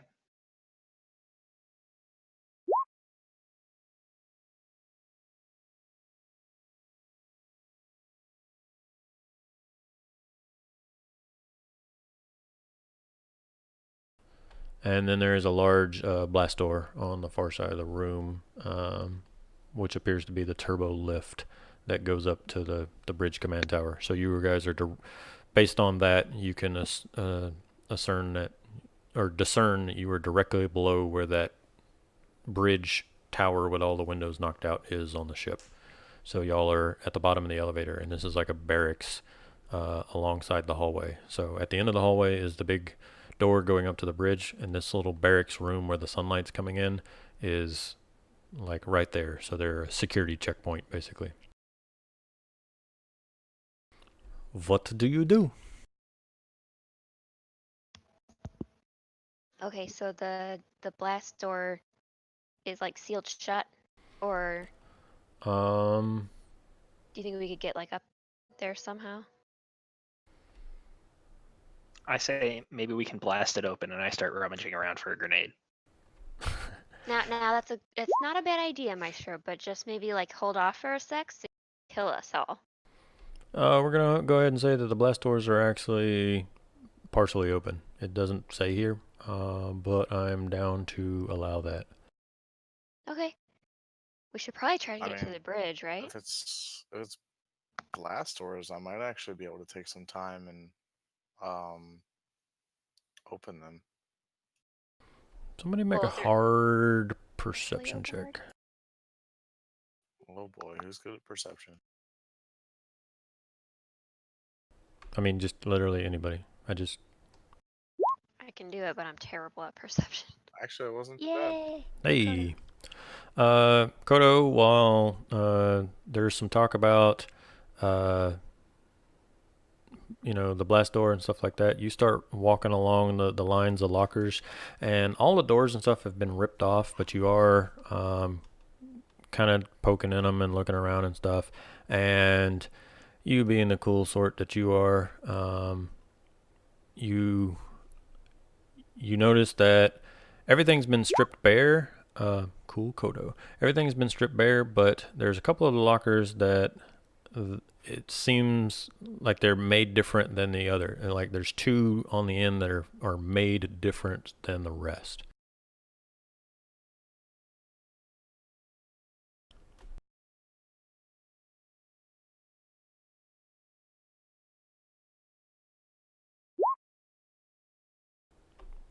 Talking to myself, I think. Yeah, did we lose him? Tali. Oh, sorry. Did we lose you? I was muted and I didn't know that I was muted. Oh. I was talking and no, I was like, okay, cool. Are we going into those lockers then? I'm just letting you know that they're clearly crafted differently. Like the shelf appears to have been moved down in them, like they've been modified, and it strikes you as a little odd. I'm gonna Like check 'em out. everything else in here is identical, but the last two lockers have been modified. Then I wanna look closer. Be like, why are these different? This isn't right. I demand consistency in my lockers in the ship that I've never been in ever. Okay. Well, you actually go through the effort of like looking in there, and as you look in, you see that the shelves have been moved down because there's kind of like the way I don't know how to describe this without actually showing you something, but the top of the locker had kind of like a false hidden area, and in one of them it's been completely ripped out, but the other one it is still there. And this sucks because Tali is my smuggler and is supposed to find smugglery type things, but Yes. Fucking Tali. What's wrong? No, I'm just saying it sucks because I wanted you to find smugglery type things, but false top to this here locker. Fancy. Anyone else wanna check out this cool Yes. locker? I was Do like, it. Do I was it. like kind of hovering, but like waiting for you to say something, and I slide in close. 'Cause I don't have a concept of personal space. Slide What in do my we have DMs. here? I'm, like, so Except by excited. DMs, I mean locker. Yes. All right, I searched the locker. What's gonna be? Do I have to roll for it, or do I have to do anything? Nope. As soon as you see the false top, you're like, oh yeah, fucking amateur hour up in here, and you pull it down, and it reveals a small cubby up there. And when you like lean in and look, you see that there is actually a vibro knife that has it's fastened to the ceiling of the locker. So you reach up and you pull this knife down, and you're like, oh, it's magnetic. Like the handle of the knife is magnetic, and it is just magnetically stuck to the top of the locker. It's still in working order, but it appears like this is not something that these guys in the security room should have had. Like this is a non-regulation weapon that somebody was hiding. Like it's a boot vibro knife basically, and they tucked it away in their secret hiding spot. Oh, very interesting. So it appears to still be in working order, but it is not currently charged, I'm afraid. Okay. But like still it's basically perfect condition, but just dead battery because 20 years. They don't make batteries like they used to. Right. We'll have to poke at the book to see what it takes to charge a vibro weapon. But you got one. You got your vibro knife. Cool. All right. I show everybody. So there was this false, hatch in there, and I found this vibro knife, and I make like a huge flourish with my really sweet badass duster, and this is the first time I'm really getting to use it. I have these awesome hidden pockets in my coat that basically like hides it from anyone, and even when they're like searching us, they can't find it. I like, it's like a smuggler's trench coat, so I hide it in there. Of course, I just told everyone where it is. Not a secret But- anymore. But the amazing thing is, you tell everyone about these pockets. You flare open the jacket, which I totally just did with my hoodie as a prop because I'm used to in-person GMing. But you tell everyone, check it out, I got these secret pockets, right? And you like do a little flourish with the knife, and then you're still holding the jacket open, but no one can see where the fucking knife is. And you're like, That is so cool. yeah. It's like dream come true. All right, so there's the room you guys are in right now. Again, super simplified map, but you are also at the elevator going up. Again, it's blast doors, It is. right? There are blast doors. They're kind of open though. So with some effort, you can get them open. And there's no lift here. The lift appears to be down below you somewhere, and it is totally just a shaft leading up the tower to where the bridge is.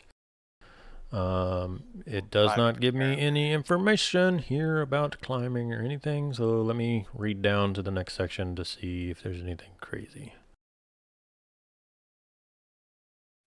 It's always climbing with you. Always. I did not write the fucking book. We're a group of we're supposed to be a group of smugglers, not a group of fucking athletic climbers, okay? Like, I just want Speak to for yourself. I just want to pretty point okay that out. with it. All right, Zamira, fine. Like, Yeah, you're Zamira. awesome. You're the barbarian of the group if we got to translate Yes. this into D&D terms. Like, and that's fine. There's nothing wrong with that. But the rest of us are like rogues and Yes. freaking intellectuals. Like, what the hell are we supposed to do with all this damn climbing? Yes. I am definitely an intellectual. This Alright, is you what were happens when the- you do a mission that takes you to a jungle.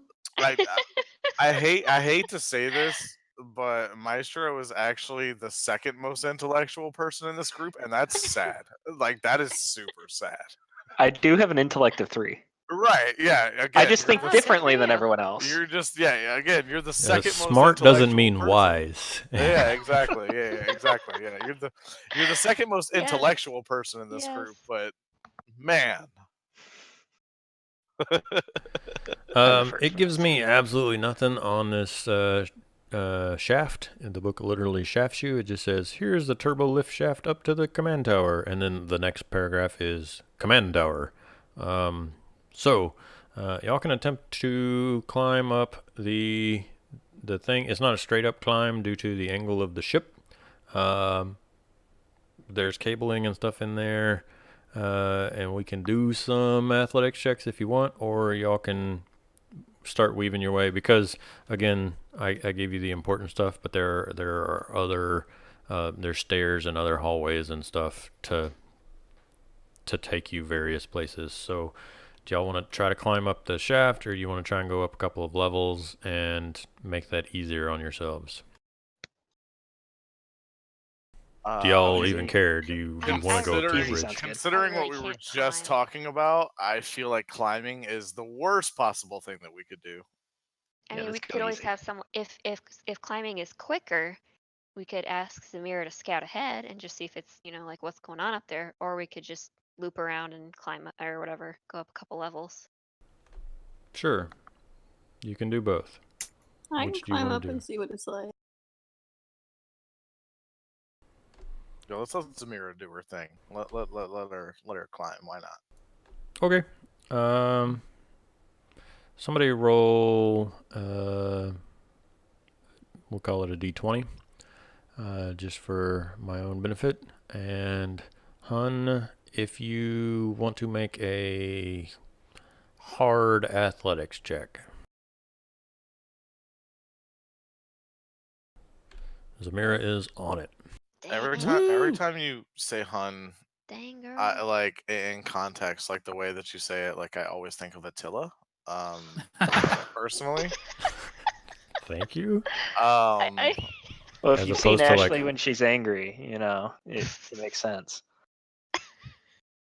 It's just like I don't know. It's just out of context or whatever. Ashley Like even capable of being angry. it's hilarious to me. I apologize, Ashley, for that, but it's funny to me. What? Did you not hear me at all? Oh my god, that's even better. No, I heard you, but I just- don't understand why I should be offended. Right? No, I'm not saying that you should be offended. I just am apologizing for being a weirdo asshole and saying that whatever, it doesn't matter. Anyway, you climb. Wait. I want you to meet my husband. He's right over here. Yeah, his name is Seal. And His name is Seal. He so, makes you way know. too many fucking puns, and we all hate him for it. But except for maybe a couple. How of many people. puns have I made this session, Corey? None, but you Not do enough. make way too many puns. What's the last pun I said, Corey? You fucking tag me in them. Like you Oh. literally tag my name, and then I'm like, ooh, somebody tagged me in Discord. And I look at it, and I'm like, fucking Seal. I swear to God. When was the last time I did that, Corey? It's been like a week, maybe. When was the last pun I made in D&D, Corey? I don't know. I can't He remember. does this but you every do make time. too many puns. Yeah. Anytime Right, I'm like, yeah. oh, you do You this know all you the time. make too He's many like, puns. "These 3 times because You know he you knows I make too many can't. puns, and freaking, I don't want to hear it from you, Seal. All right, how about that? I just don't many- want to hear it. How many puns has my new character made in D&D, Corey? You were there for 30 minutes of a session. I don't even want to hear it from you. You literally had no time to make any puns because we were in combat the entire time, and I almost got eaten by a magical T-Rex. Okay, like let's not go there. D&D's been getting weird, guys. Yeah, right. Yeah. Like no joke. This T-Rex uses magic, and freaking it almost ate me. I could have died. All right, Zamira ascends the tower. Zamira, once you get to the top and make your way down a very short hallway just from the elevator doors to the actual doors of the bridge, which are open, you enter and you see what was once the bridge, and it is now very overgrown with vines, moss, strange flowering plants. There's what used to be the consoles and the electronics, but everything has been stripped from their housing. All of the transparent steel windows are all shattered or missing completely. There's not even one window left in the bridge. Even the seats have been salvaged. Upon closer inspection, the shadows seem to crawl, and you can make out small insects and strange amphibious animals inhabiting all the crevices and nooks. At the rear of the compartment is the bulkhead that leads to the recesses of the abandoned hulk. The bulkhead door has been removed, apparently by a fusion cutter. If any bugs or animals get too close, I will shoot them. You're not up there. So it just looks like there's nothing and it's flooded. Well, again, you just stepped to the door and you can see that all of the windows are knocked out or removed. The consoles and stuff have all been stripped, and it's very overgrown, and it looks like there's a lot of insects in here. You even hear like the rivets of frogs and stuff like that, and there's pools of water because rain can get in here. And then the door that leads into more of this section of the craft, because you're up on this, like it's not just a single room, there's an entire bridge command tower area. The door that leads into more of the floor, whereas you're on the door to the elevator, that door has been, like, the entire door is gone, and it's not just blown away. Like somebody took a torch, a acetylene torch, a fusion cutter, and cut out the wall and took the door. I'm gonna pipe up to the rest of the group. Did we remember to tie a rope around Zamira before she climbed up? I pull the rope out of my backpack.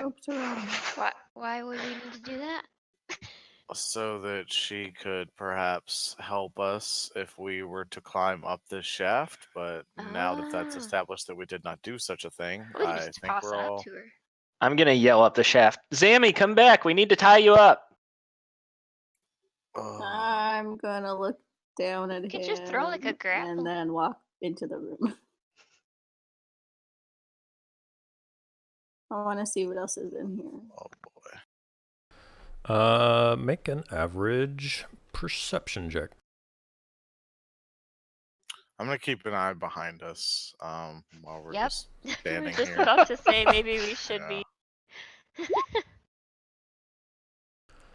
Okay.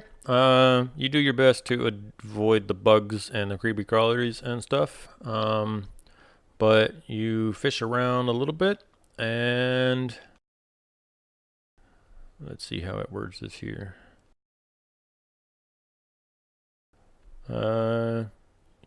You fish around a little bit, and you can actually find where the hollow projector for the ship was, the black box, so to speak, that everyone was so concerned about. And the unit appears to still be operational. Can I take it? I know I can't hear this in character, but out of character, I'm getting so.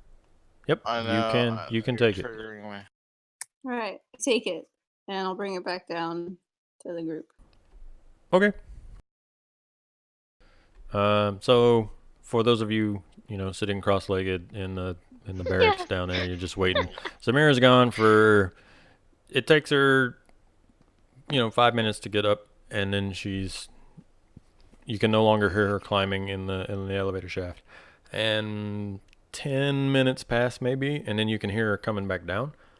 Another 2 or 3 minutes, and she is back down, and she presents you with the hollow projector of the Sanala ore. With the black Nice. box or the hollow projector? I said the black box, but it's Oh. literally the same thing that you found in the escape pod. It is Oh, okay. a projector that displays a holographic replay of the final moments, just like you got the holographic replay of those 4 guys sitting in the escape pod as it crashed.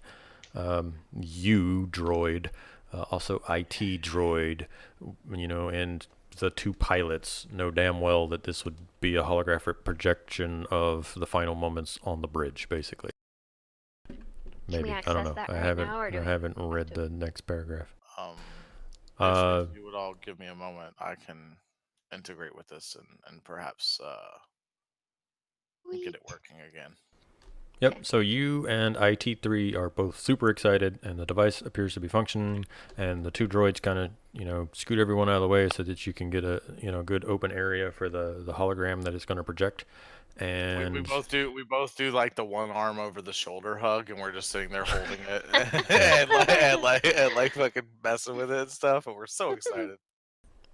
When you so share like headphones with someone, you have to share an ear with them. Yeah. Exactly. That's Cuddle exactly together. what's going on. Only the headphones are coming out of us, and we're plugging it into the device. So what you see is there are pilots and engineers desperately trying to regain but control. wait, Motherfucker, really quick. what? I'm sorry.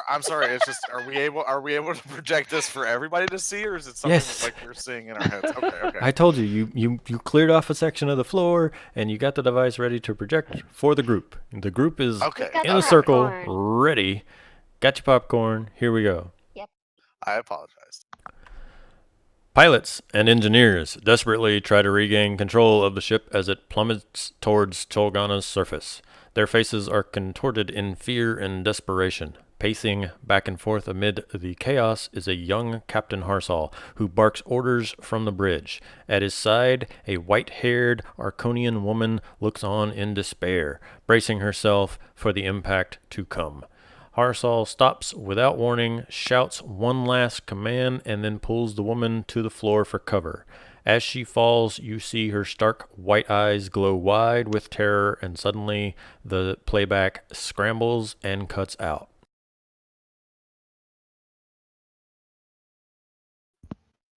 Oh, that Let's was go on. IT3, did you recognize the woman? Yes, of course. That was Miss Kratala. And aside her was, of course, Captain Harsal, captain of the Sanalaor.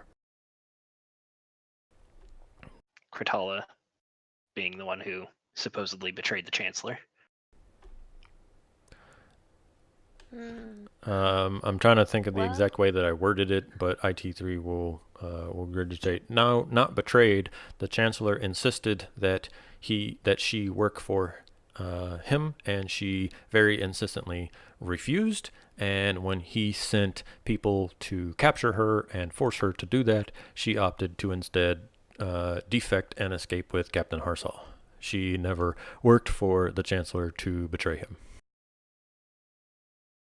IT, you gotta quit arguing with me when I'm always right. So should we go? I just completely ignore him and move on.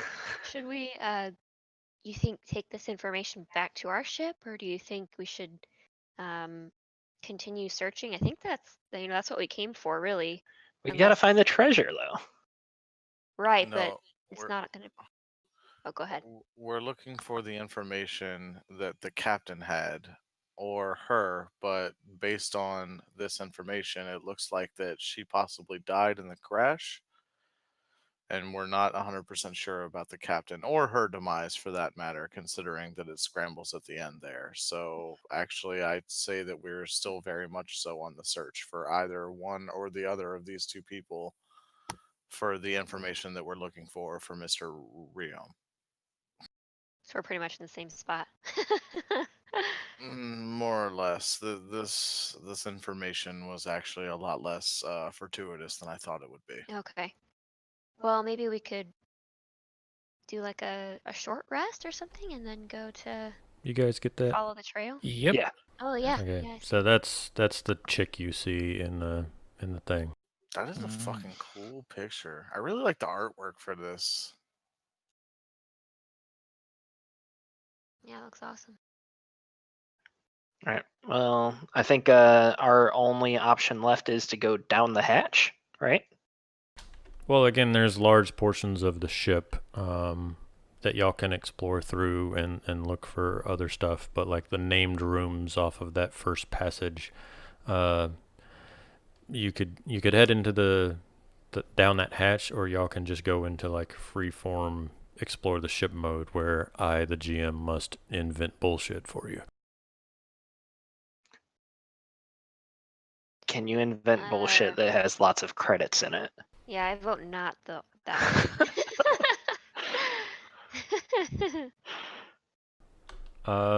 Yeah, y'all can go down the hatch if you want. But Yep. we basically, got what we came for here, though, in this section. Is that kind of, does that sum it up? Indication that both Harsal and Kratala were on the ship up till the moment it crashed. So there's that. The crash did seem pretty bad and did cut out the holo projector, and obviously all of the windows and shit were damaged. So out of character, an educated guess, you could not. If somebody put a gun to your head and say, "Did he survive that crash?" There is not enough information. It can easily go one way or the other. Like, it was a bad enough crash that could have killed them, but like there are clearly signs of survivors, and you have not seen Harsal or Kratala's name on any of the graves.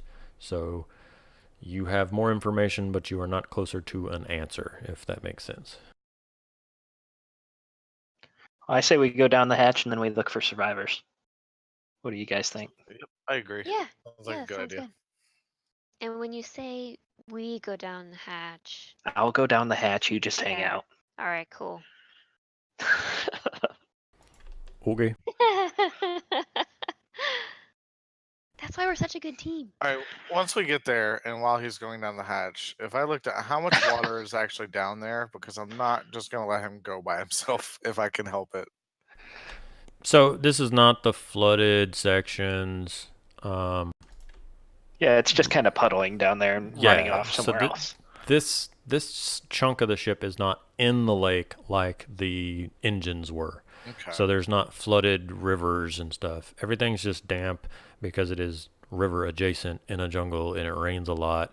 And so water is in the bridge section. Water has come in that marine barrack area that you found because of the hole in the ceiling. And due to the angle of the ship, water pulls to the right side, the port side of the ship, and makes its way as far port and as far down as it can. Pretty sure port is left. Okay. Well, if he's going down, I'm going to follow Sure. him down. It may be the left of the ship, but from the hallway, it is your right. The port is on the right from the hallway. Well, now you're just trying to be confusing. Okay, well, let me just read from the book. To your left, on the starboard side.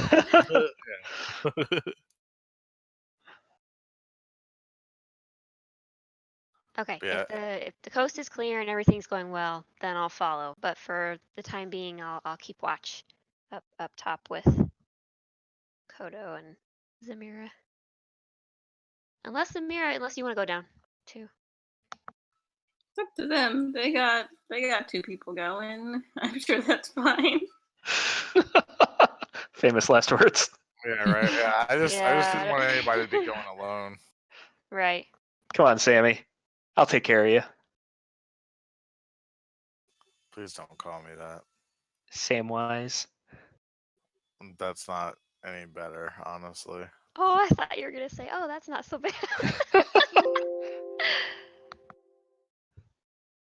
I'm doing. All right, so I'm going down the hatch, doing my best to be careful because I know it's mossy. Sure, make an athletics check Oh, at disadvantage. Yeah. Get it? How It's do D&D.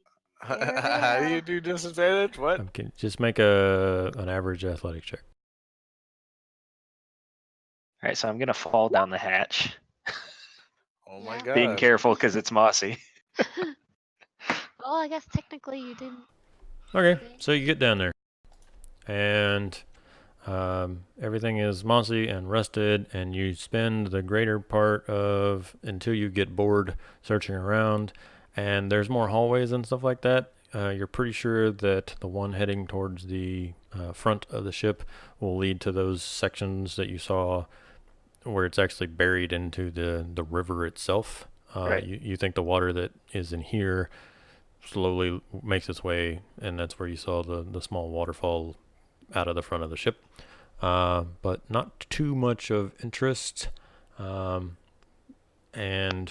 while somewhat salvaged, clearly accessed way less than the floor above you. Anything that looks like we would want. Not really, no.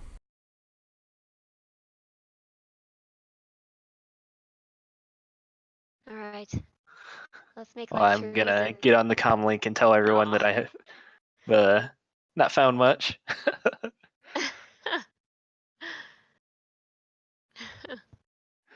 I guess I go up the hatch. And I guess Okay. yeah, there was no point in me I following got- him down if that's all there was. I got one thing for you real quick. You know, Oh, no. it's super exciting, I'm afraid. Oh god. Please tell me we'll get to finally fight an Nexu. With a vicious roar and a blur of metal and Yes! fur, something erupts from the darkness. Four-legged Dibs, I'm gonna creatures. solo it. Four-legged We need creatures, all royalty-free teeth. battle music. Yep. With a I'm vicious so excited. With a vicious roar, a blur of metal and fur erupts from the darkness of the wreckage. Four-legged creatures, all teeth and claws, leap at you. In a split second, you realize they are the powerful Nexu. Worse, they appear to be cybernetically enhanced, all sporting metal reinforcements on their claws, some on their teeth, and even armored helmets or caps and collars. The claws of one Nexu crackle with white-blue energy against the ground as it lands after it leaps forward. Another flashes a radiant grin with polished metal teeth, and the last and largest appears to have had prehensile, double-tipped plates interlocking scale armor down its spiked tail. What the fuck? I throw Okay. all the grenades. Just Yeah, out of curiosity. whoever. Oh, go ahead. I was just gonna. Whoever fucking cybernetically enhanced these fucking things. For one, It was obvious. there's a solid there's a solid chance that they actually tamed them. And two, fuck that guy. Girl, it was Cortala. Maybe. She's a cyberneticist, or whatever the fuck you call it. Right, but there You might have got been it. others on board. We can't assume that it's her just because she's Cybernetics the one designer. cyberneticist. Yeah, she Do was we the call one them cybernetic person that we know cybernetizens? about. Cyberneticist. All right, so I am here. I also hate everything this is right now. Here, right Still, around there. Just out of curiosity, if we had left this going down the hatch, would we have made it out, or would you have still thrown these at us? The moment that you I feel like walked you didn't out, have a choice. one would have jumped. Like, you guys would have been walking out the tunnel and been like, well, at least we found that right as one of them. Like, the moment you were outside, I would have had one land on the fucking ground and growl, and the other two would have been up on the ship. So it was gonna happen. I didn't want to like hit Zamira with it alone up on the bridge. I thought about doing it in the locker room. I wasn't sure if y'all were gonna go like upstairs and stuff, but I did not want it to happen when the party was split. I thought the party was split right now. I mean, yeah, but there's the hatch, and you were climbing up and out. So like, you can continue to scamper. That's a little different than what are you gonna do, Zamira? Jump down the elevator shaft? So you don't want to do it when Zamir is alone, but when I'm alone. You got like 3 rungs of a ladder to climb, not a 40-foot elevator shaft. Oh, so I am mostly up the ladder? Yeah, no, you were like, all right, guys, there's nothing down here. As one like leaps past you, and I'm just for the sake of cinematics. To be honest, I was kind of excited to solo him. Yeah, just for the sake of cinematics, you're like, okay, guys, there's nothing down here, and you're climbing up as like the one with the lightning claws rips the bottom half of the fucking ladder off beneath you, and like all of you guys see that happen behind Maestro Sourdough, and I need the entire party to make hard fear checks. Woo! Oh boy. Also, you do fear, have is that that cool? ascot, and as we all know from Scooby-Doo, anybody with an ascot is a massive target. Is How- fear Okay. cool? what is a I fear have to check? go back and learn how to do fear. It's at the start of the chapter. Stand by. Yeah, I don't know how to do fear. I was about to ask. Guys, I think I'm gonna jump off the ladder and launch myself onto the back of one and just try to shove grenades down its throat. Yeah. Yes, please try to ride it. That'd be so cool. We got 3 light side points. I'm sure I can handle it. Fear is in the core book on page 298. Change the book, Sam. Stand by.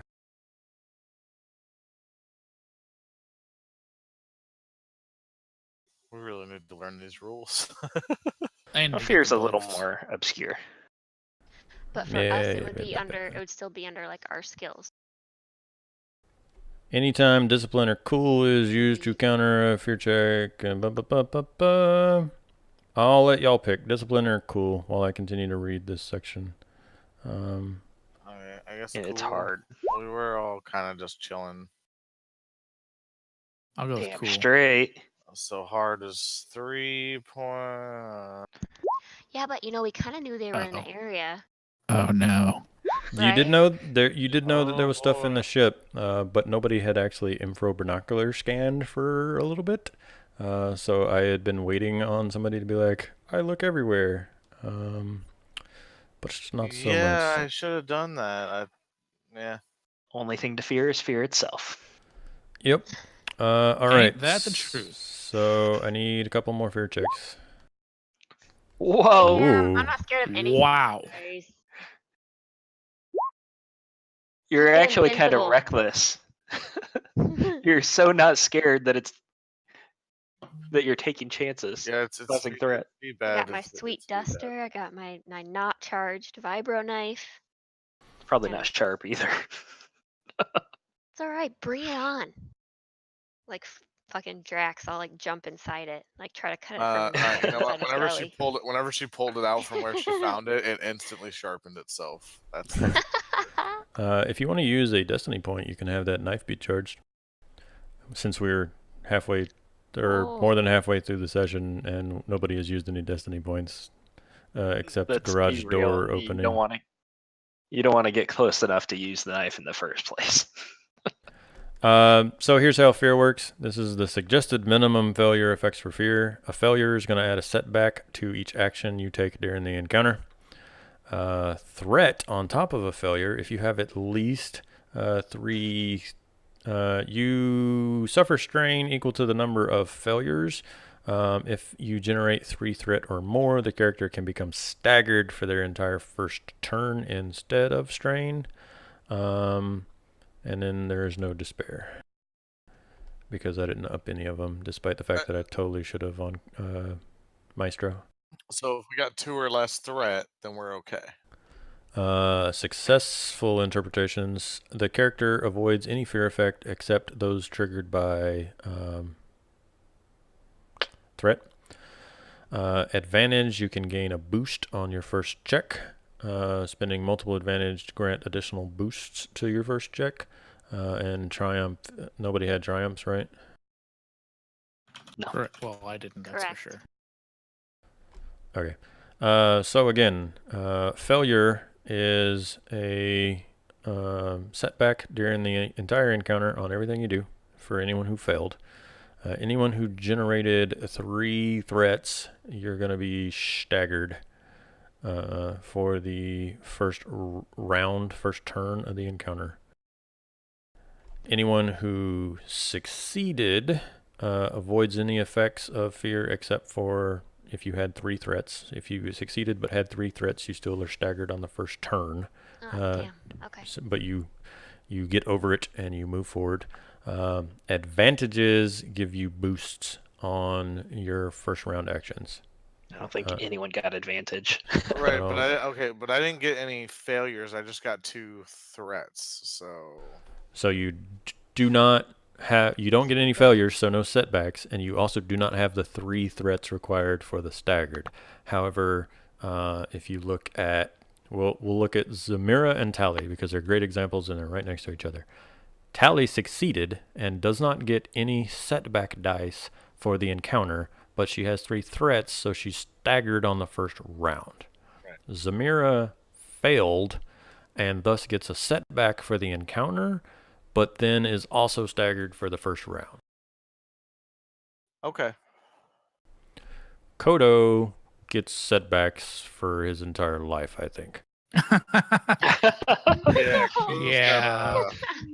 Boy. This is going to be hard combat, by the way, guys. Yeah, This is not going to be fun. I wonder if... I don't know. Yeah.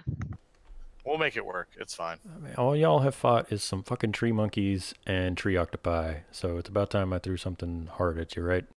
And Rodans. Yeah, I mean, y'all fought those guys. If you call rolling a grenade into the fucking crowd and killing them in public, fighting Hey, them. I killed one of them with a geez. blaster shot, a well-aimed blaster shot. I feel like that's notable. All right, the grenade killed the rest, or at least most of them. Fucking grenade-happy little rat person. Grenade-happy little rat person. I am going to be using my grenade. All right, but let's get a combat tracker going here. Alrighty. All right, so now we make another cool check for initiative, or do we use the one we already had?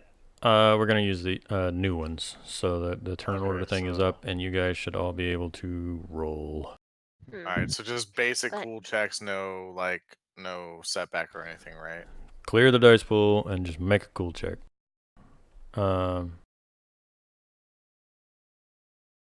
Actually, you should have an initiative thing on your sheet, right? I see the turn order. Yeah. Is there Yeah. one? Yeah, I've got a Oh, combat. initiative check. Under Yeah. combat, yeah. I So, forget to use that. sorry. Can you just re-roll, Steven? Oh, okay. There is just an initiative click. Okay. See, like you rolled Not that better it did anyways. much different. That's fine. Mine would have been the same either way because I just have one green die for both. If you want me to re-roll, I will, but uh, Yours says initiative. yeah, Yeah, Oh, does it? yours looks right. oh, okay. Okay, all right, cool. Where's the initiative button, guys? Under combat. Combat. Yep. That's the It's very top directly section under- of combat. Yeah, directly under combat. Okay. Hey, Seal. It's directly under combat. Is it If directly you click under on the combat? combat tab, it should be the first thing there, like directly under it. Directly under it. Yeah. If you're looking at the combat tab, never mind. I'm not gonna keep doing this. I just imagine, like, every time we play this, I imagine if we end up getting a lot of viewers, like, I just imagine the fucking kind of backlash bullshit, like, comments that we're gonna get, and it makes Oh, me yeah. laugh every time. Let me get my dice roller going here for my next use. Grab drinks and everything because we're going to power through this fight and in the session after this fight. So last like 2 minutes while I sort turn order and stuff like that because we're powering through with no breaks from here till we finish. Drink. Even until we all Acquired. die. Awesome. Yep. Awesome. Yeah, the last time I went and got a drink, I was just like, oh, you know what? I can just grab the whole case of beer and just bring it into my room, and that's a better way to do it because I can just grab it. Yeah. Also, it is officially canon that Sam runs off of beer or alcohol in general. I'm just making that a thing now because why not? Okay, so the turn order is in and is sorted. Okay. So it is a PC turn, NPC. Oh, I need one more NPC because IT3 is in this fight. Wait, is it okay? So 2 to 0 is just one PC. Stand by. Yeah, because the turn order confuses me. Okay. Don't worry about the numbers. The numbers are the number of successes before the colon and the number of advantages after because that's how it goes. Yep. So all of the people that got 2 successes, which there is one PC who got 2, that means y'all won the first slot. And then it goes to the 1 successes. So there is 1 success with no advantages. I don't know why that's weird. It has the lack of advantages before the advantages.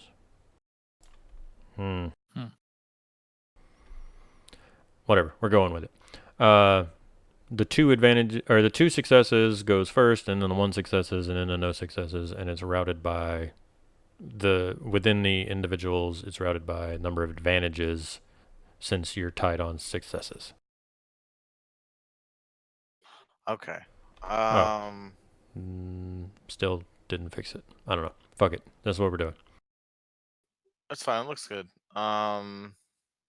So who wants to go first, or are we going first based on? I wouldn't mind going first, considering my position.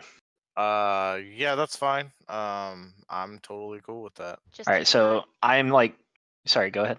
Just keep in mind, guys, I'm staggered for the first turn, so all I can do is maneuvers. Yeah, a couple of I'll you Me just guys. too. go Are, in last. That's... yeah, a couple of you guys are staggered for the first turn, so that's not good.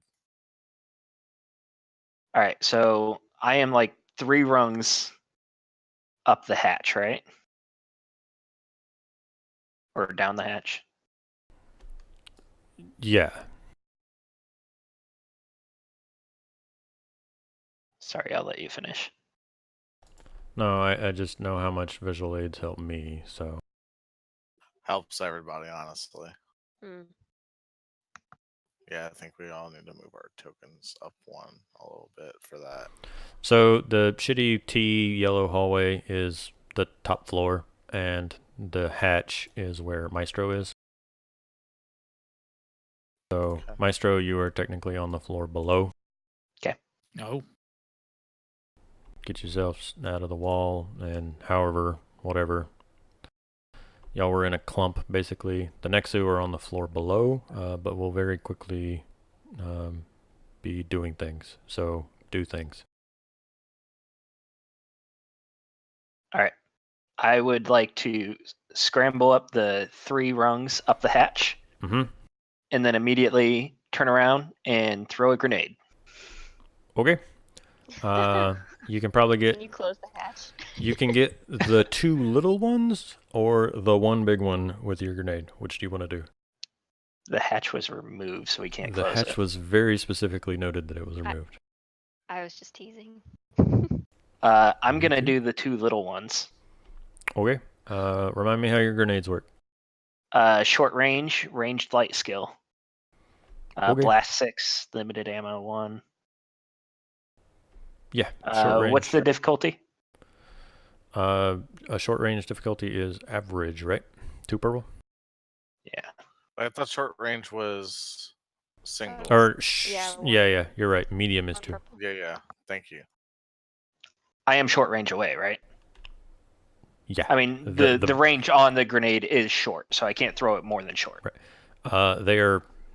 They're leaping at you. One of them was charging towards you. One of them has already jumped and just swiped the ladder, so it is just landed after taking the ladder out from underneath you. So if you dropped one just literally straight down the hatch, you were going to hit the 2 little ones. The big one is slightly further down the hallway and was the one smiling all pretty with the giant armored tail.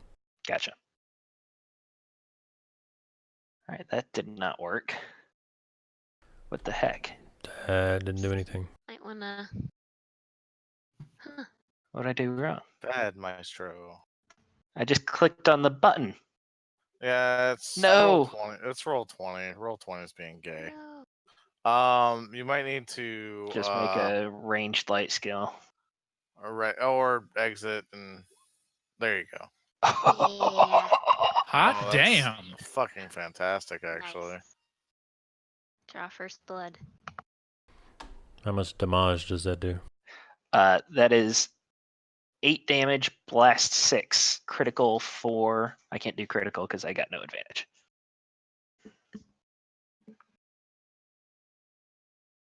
Wait, so it's 8 damage to the first target, and then 6 is the blast damage to the other targets around it, or to every target that's within the area? I believe every target in the radius. Oh shit! Okay.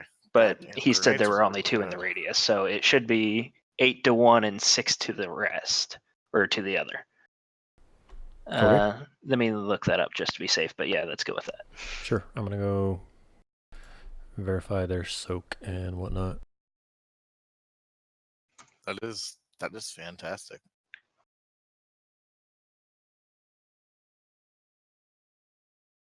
Oh, sorry. If the attack is successful, blast activates. So you said 8 to 1 and 6 to the other, unless you find something else in your research? Yes, that is right. Plus an additional wound per success as usual for the blast and the actual attack. Okay. So 8, 9, 10, 11, 12, 13? Yeah. Suck it.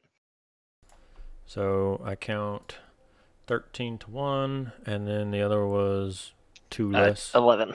Yeah.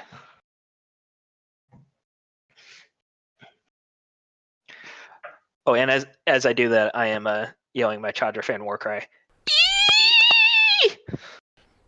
Oh god. Oh, that has ruined all of it. Oh man, no.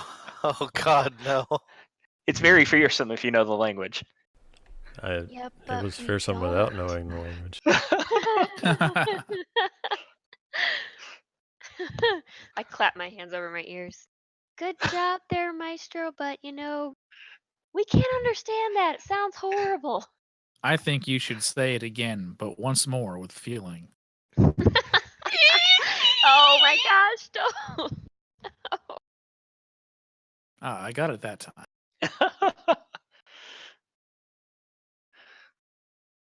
All right, so NPC is next, and I am still standing directly above the hatch.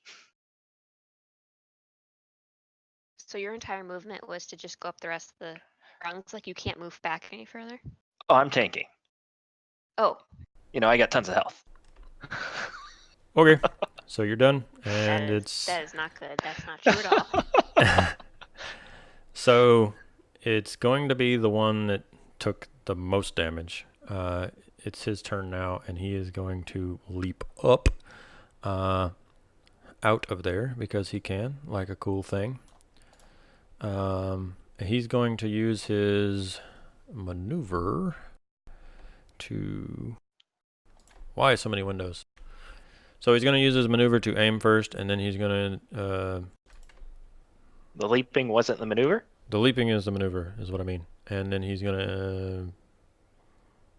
yeah, be for some and swing at you with some claws. I can take it. Sure, it is 1 purple because y'all are right next to each other. I really don't like Is that. it a disadvantage because he's so little? And hard Yeah, to reach? what's your silhouette 0 shit do, guy? Doesn't that Nothing. give you...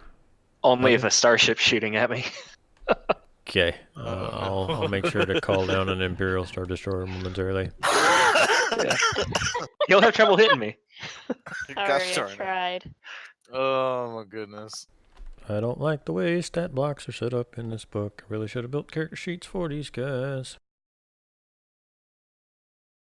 Yeah, there's a lot wrong with these books, man. I'm not. I mean, I it's love this okay. I game. get it. If I had more prep time and hadn't been swamped in homework, like I would have had to just at a click of a button. But like, like the D&D book, you look and it's like it does a whirling greatsword attack, +7, Right. hit 5, and done. But this Right, doesn't do yeah. that. It says claws, brawl, damage 5, critical 4. Ranged engage. Okay, well now I have to go read the actual characteristics and go, okay, he has a blank strength and this many ranks in brawn, which means that his attack would be this many dice. Like Right. there's like steps involved instead of Right. just like the D&D ones where you're like roll a d20 add 7, roll a d6 add 2. Yeah, it I hits you definitely maestro get it. for 7 damage. You definitely get... Soka 4, so. Okay. You definitely get... I Did he definitely die? You get the smacked. No, Sam, you were saying I definitely get the... Oh no, I get like how the books work and it's a lot more complicated of a system than just 5e D&D is. And I love the system. I do. Like I love the fact that you can succeed and still like screw your party over if enough threat is generated. It just bugs me that the books aren't, I guess, more well written. But it's whatever, it doesn't matter. Sorry, I'm marking which one Sam is, or not Sam, the fucking IT3 is because I rolled him as an NPC. Second Nexu makes its maneuver and ends up directly below the hatch, but cannot get to the hatch and jump up and do anything of worth. So it is directly below the hatch and ends its turn and PC turn. Is everyone staggered? Yeah, who's not staggered? Don't everyone talk at once. Are we seriously all staggered? Really? I'll just go I'm again. not. I'll just go Kodo- again. No. Kodo I'm not has staggered. setback, but no staggered. I'm not staggered either. So it's Talik and Samira, right? Oh, They're okay. Right. staggered. Yeah, Yeah. the pair of them is staggered. Alright, Kodo has setback. All right, Kodo, do you want to go first because you're closer to it, or do you want me to go first? You go first, since I Alrighty. I don't think anything's gonna go well for me. I just have a bad feeling. I feel like I'm at long range right now. How far can? Okay, because this is still confusing to me. Like, how far can I move to get to medium range? Because I know I can't get to close range from long range. There's a chart, and I linked it in the resources or somewhere. It should be 2 from long to medium, 1 from medium to short, and 1 from short to engaged. Okay. But And you I'm wouldn't be long definitely- range here anyways, right? He's Am I not. on long range? He's not long No? or exchange. Y'all's tokens was just kind of a scatter, and I forced y'all to like get in the hallway. But feel free to arrange yourselves. Like I don't imagine y'all were all. I didn't put you where you have to be. I just put you in the hallway. Oh, okay. So But I was next to IT then. Why the hell not? closer to the door. I see what he's doing here. No, I mean, if you want me to move somewhere else, I will move somewhere else. Like, It's fine, based it's on. fine. Oh, that's where I was Yeah. the whole time too. I was right You're here.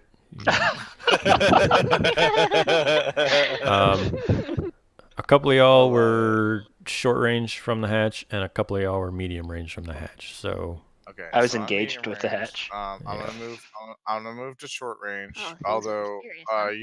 using a maneuver means that I can't use focus. Correct? Am I right on that? Because focus is Yeah. a maneuver, right? Okay.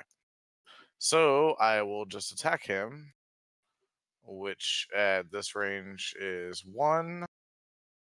Wait, I am in the wrong thing. No. There it is. Haha.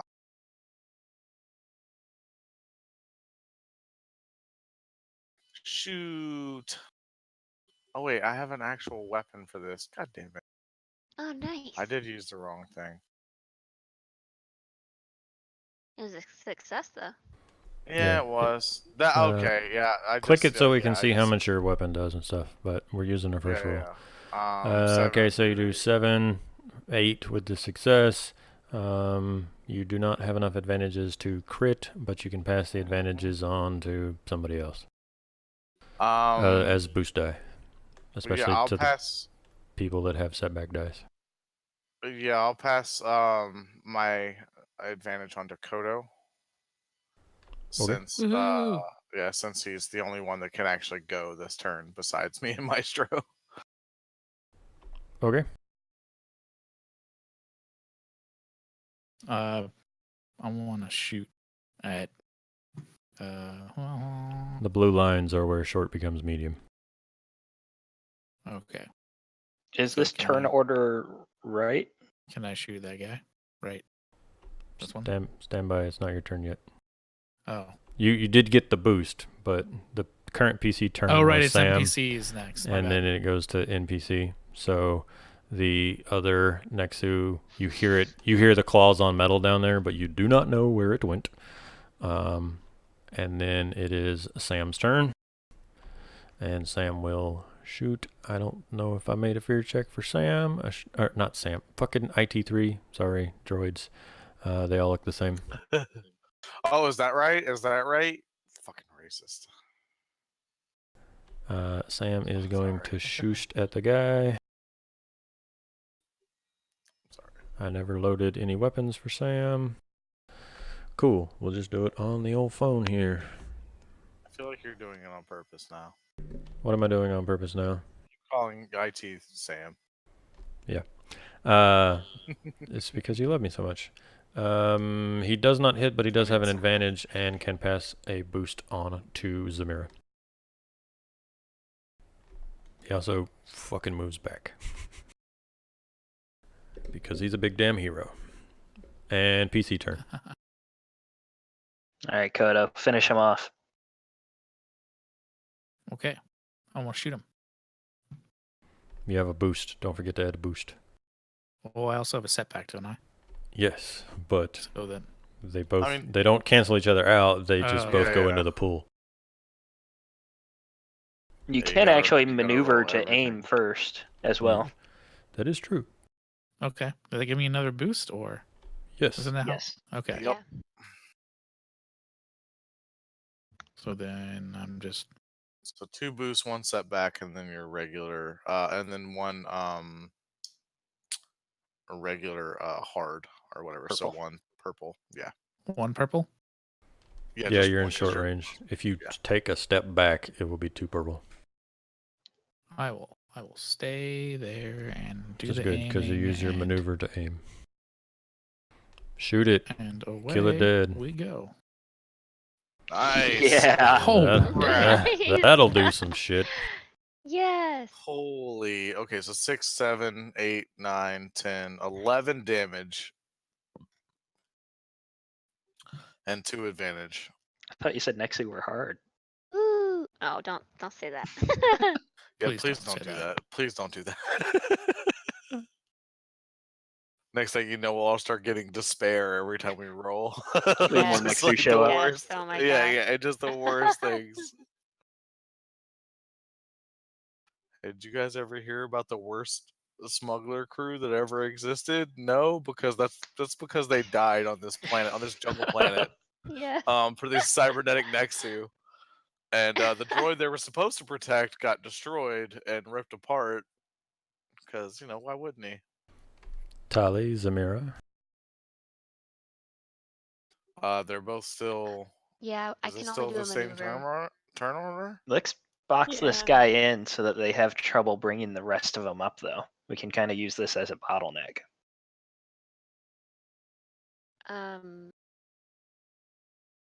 Wait, you don't want me to move then? Is that what you're saying? I'm saying we should move closer. I'm not Push the moving attack. closer. There. I think don't we're think that's a good. good idea. I think we're good where we're at. I mean, Samira needs to move closer for her. Well, next would you rather fight one Nexu at a time or 3 Nexu at a time? I feel like we have enough Mhm. room in this area to where they're going to be able to, Yeah. like, monkey spring out of the freaking bottom of that thing and, like, do whatever the heck they want. So I think we're okay. The further away you get, the harder it'll be to shoot, Tally. Well, yeah, but Yeah. I'm used to shooting at medium range. So if this is just right on the other side of short, that's fine Yeah, with me. that's medium range right there. Yeah. I mean, I can stay put. It's fine. I don't care either way, but Cool. Tali's gonna move and Zamira's gonna move. yeah. Top of the order, PC turn. All right, so no one is staggered now, right? All No. right. Kodo still has a Correct. setback. Zamira, how about you finish this guy off? Okay. Is it just one purple? Just one purple. Ooh. But you have a no. You Doesn't wouldn't. matter. Yeah. Doesn't matter. Blammo. Yep. You ignore soak and you do all sorts of because not only does it do the 3 damage, 4, 5, 6, 7, 8. It's gonna do her feral strength shit, and this cybernetically enhanced Nexu is going to die. Woohoo! Nice job. Samira, I love you so much. You're a big vibro axe wielding badass devil Hey, woman. I love softened it up, all right? You didn't do shit. You better be didn't do careful a or bunch my of next damage. grenade's gonna be dropping out of my hand the wrong way. I didn't do shit, neither did Kodo. Zamira Next did all grenade of is that. going to have Kodo a did magnet good. attached to it. No, I know. We all hit it. We all hit it. I'm being an ass, like even against myself. Like Zamira did all the damage. She killed it. Nobody else cares. Nobody else matters. NPC turn. This thing is roaring and going to leap up. Can you make me a coordination check, Mr. Maestro? I mean, I can, but it's not gonna be pretty. Okay. Any difficulty? Boy. We're gonna call it average because it's jumping up through. I'm a coordinated motherfucker. All right. Okay, so this thing is gonna like jump up and like its claws latch in and it's climbing up through the hatch and stuff, and it tries to like bite at you and pull you down the hatch, and you jump the fuck out of the way with a quickness, and your threat causes you to lose your balance a little bit, and we're gonna put a single setback on your next attack because you are scampering away from this thing as it fucking claws its way up. We're gonna have you scooch this way slightly as this thing gets up here, roars, and begins slashing, and it is gonna leap at Sam. Sure it is. Let's do this. I have a defense, by the way. Okay, so 1 black setback die.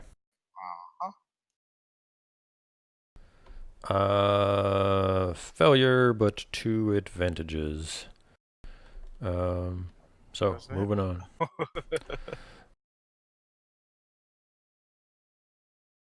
NPC turn. What should I do with the big boss Nexu? Fuck it, we're gonna have him jump up here too. It's just gonna be crazy sauce. I feel like he really likes where he's at right now, and he needs to just stay down there. Like there's a rat that he saw that looks very delicious. That isn't Maestro.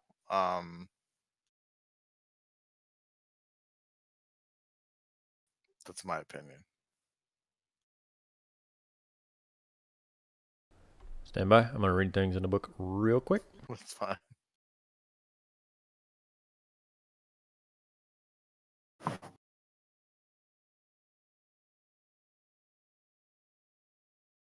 I still have 4 beers left, you guys. I'm a fantastic person tonight. You've been rationing well. I have been. Usually You usually might I need drink them them after way this too quick. fight. I know, right? Yeah, I'm gonna have to stress relieve after these Nexu. Although I will say, good coordination on all of our parts. We killed that one Nexu without him touching anybody. That was Yep. And you killed it before it could run Lucky. away because it Yeah. was totally set to be like, oh well, I fucked up and run away, and it could not. Mm. Well, This is the other again ones why could still I'm- think that. This is again why I'm very happy that we have Zamira, because it's always good to have a frontliner, and Zamira has been kicking ass in like every fight that we've been in so far. Excuse me. Excuse you, Maestro. It's going to hit you. The big boss guy is totally going to hit you. It is going to deal Oh god. 5, 6, 7, 8, 9 damage before soak, and it is going to knock you down.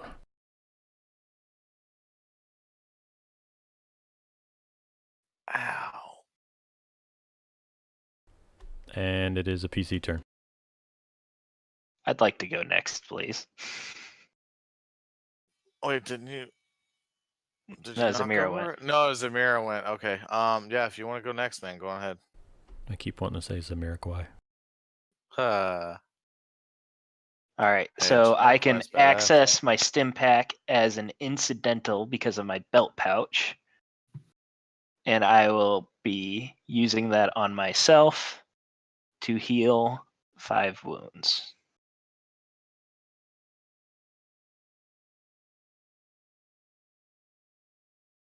And can I maneuver to stand up? Is that how that works, being knocked down? That's a good question. Yes. So I'll stand up. And that's my turn. Sure. Let me mark these so that y'all can track who's doing what. The one that died was the one that had the metal teeth. Mr. Maestro, who you saw. Mhm. I don't know which of these tokens best fits with that. Fuck it. That's teeth. This guy was totally electric claws. Whoops, that is not the right token. This was electric claw man. And this guy has a tail. What's a good tail logo? I don't know. Wings. Wings is tail. Sure. Makes sense. Okay. Dead guy has like cybernetically enhanced teeth. The one aiming at Sam has lightning claws, and the other one has like an armored tail. These parts combined will have a thing.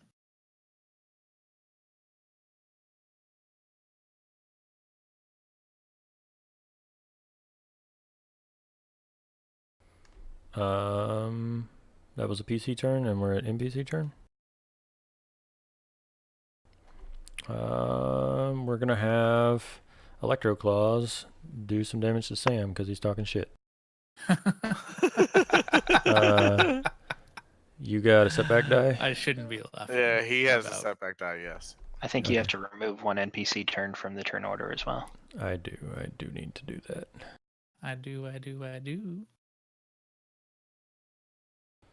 don't know if there's an order to which ones I'm supposed to delete, but whatever. Learning new systems is great, guys, I promise. Alright, Sam, this thing is going to hit you. It is going to hit you for 5, 6, 7, plus 3, and then stun 10. What does stun 10 mean? What the fuck does that mean? Okay, so wait. So 7 I'm plus on 3. item quality, so I'll look it up. So for 10, he hit 10 me for before 10. soak. All right, so Inflict that strain means equal to its that he rating. hit me for 8. And then 10 strain, apparently, from the energized claws. Holy shit. Okay.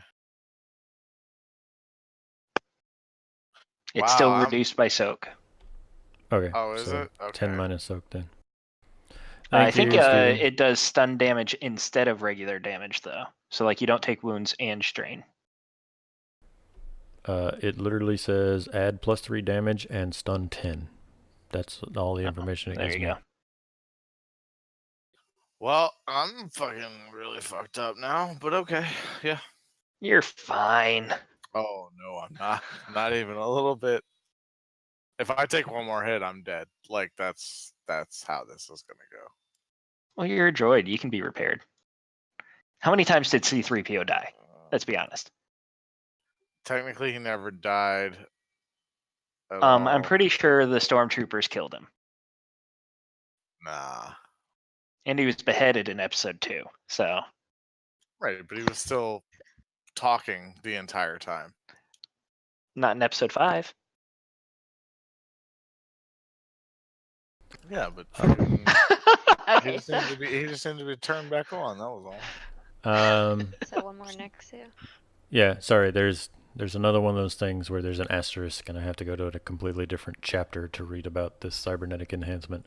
After it hits you, though, with those claws, you see that the lightning that was bouncing between them, like, it seems like it expended its use of that, and the claws are not currently charged back on. So it still has metallic enhanced claws, but they're not currently sparking and arcing lightning like they were when it jumped up here.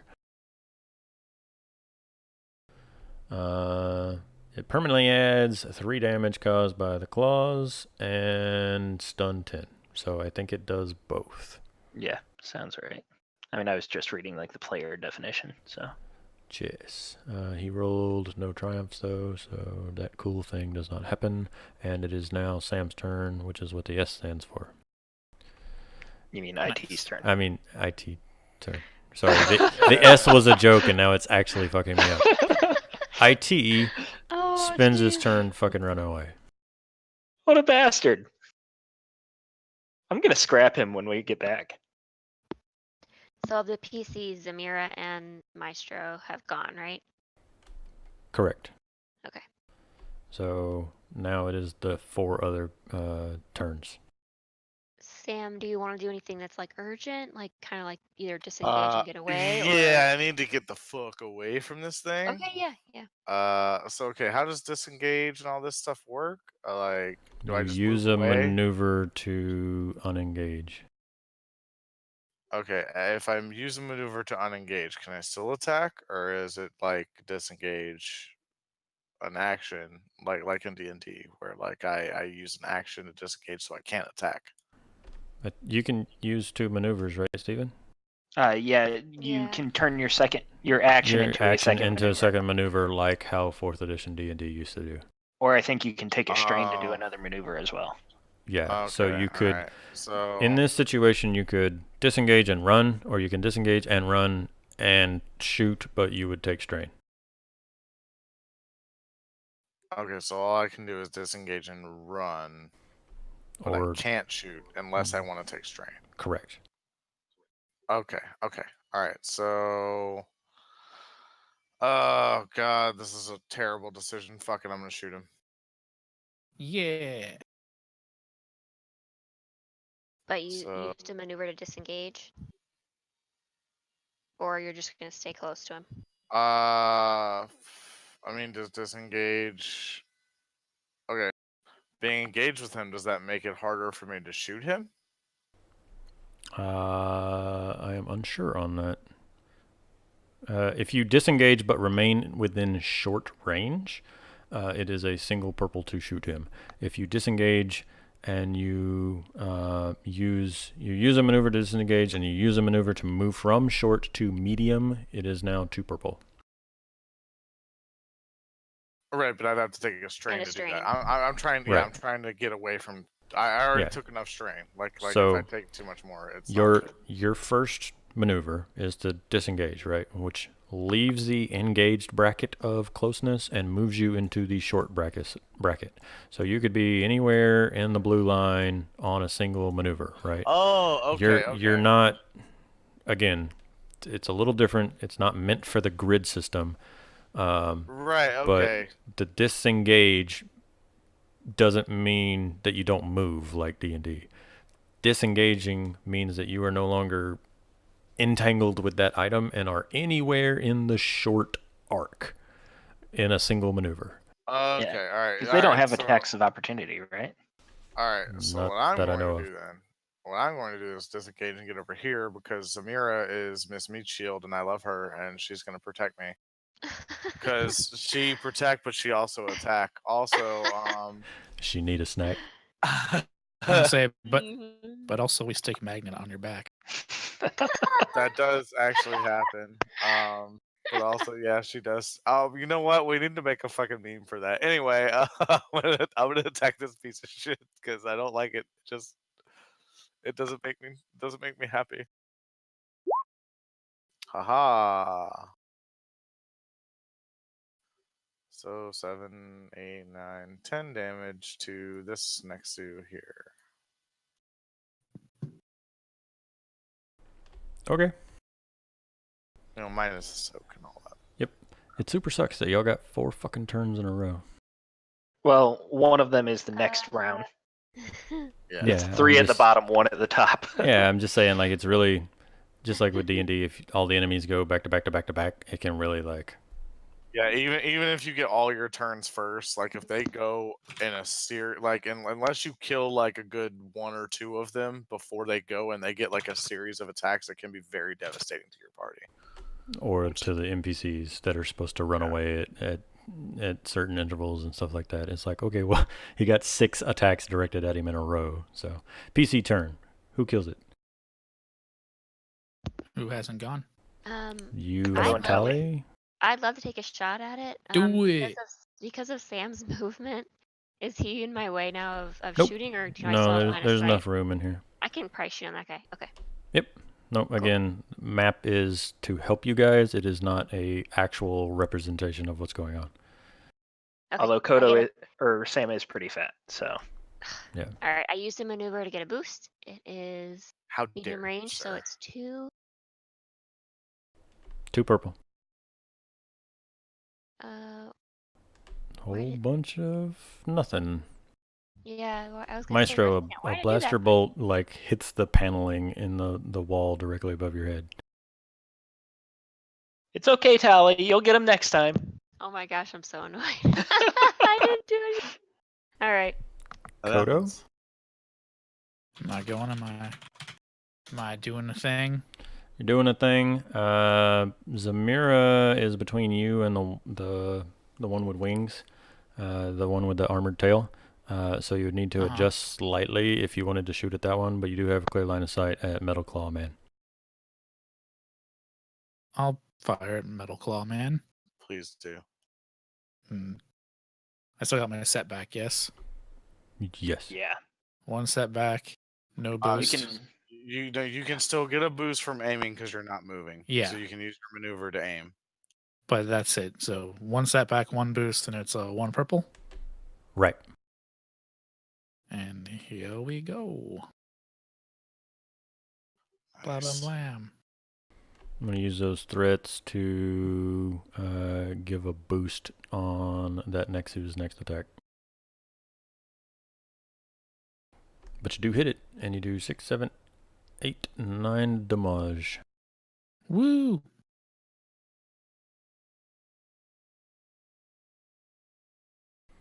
Top of the round.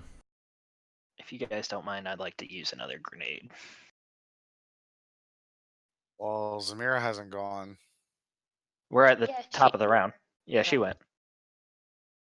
Oh, okay. It's the top of the round. Oh, Nobody's man. went. Yeah. You guys care if I go? Do it. Kill it with fire. All right, so I'm gonna move back so the grenade doesn't hit me. Mm-hmm. Wait, is And, it gonna hit me? Wait, They should just be wait. engaged. That's what it says. Okay, all right. And I was I'm about to going say, if for- it's in short range, you're gonna hit all of us. We'll be aiming at this guy. Okay. Is it gonna work this time? Nope. Nope. Why the hell is that not working for you? I don't get it.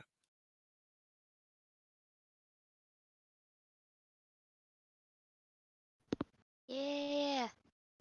How And many I will damages? be- that'll be 11 and 9. Yes. Nice. Okay. Baller. And I'll be boosting Zamira's next attack. My turn? It's your birthday. Okay. Oh, nice. You killed it. So that one, like, the grenade goes off, smoke, flash, everything fills the air, and you hear this horrible shrieking roar as it tries to make for the door and dies. The electrical energy is never returning to its pretty claws. Anything else on your turn? Nope, I already maneuvered and attacked, so I'm good. Okay. After the flash of the grenade, you guys all have that moment of like, everyone on the other side, not Maestro. Everyone has that moment of like, hand up, oh my god, the grenade just went off 10 feet away, kind of like flash. And as the impact clears and you can see armored Nexu, it gives like its wide grin and it roars at all of you, turns around, bounds once, floors Maestro, bounds again, and rushes off down the hallway. Can I use a light side point to like tuck a grenade in its mouth as it pounces at me? I'm gonna say no. Okay. That's fair. At this point, it will continue to run away and disappear down that darkened hallway back towards the server rooms. You guys can attempt to chase after it, but it is literally just going to run away and disappear in the ship. We are at 10:22, so we are quite past our normal shutdown point, but it definitely retreats. Does anyone feel the need to chase down the boss cybernetic Nexu? I was gonna say. I like the probably idea just- of leaving it for a second, like a climactic rematch for the next round. Oh, there you go. Yeah, I was gonna say let's leave it. Then you said boss, and I was. I say boss because it was bigger. big one? It physically describes it as being bigger. Can but we yeah. Think about it. Well, I kind of want to go after it because the other two Nexu pelts are kind of destroyed.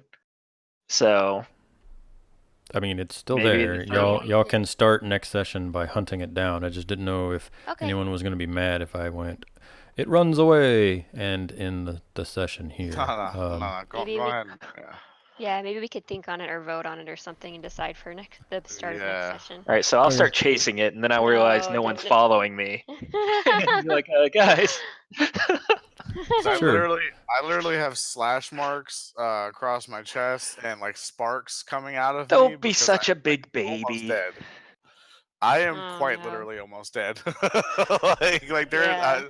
I am almost dead by both senses of the word in this system. Like I am almost dead very closely on both senses. But Zamira didn't get hurt.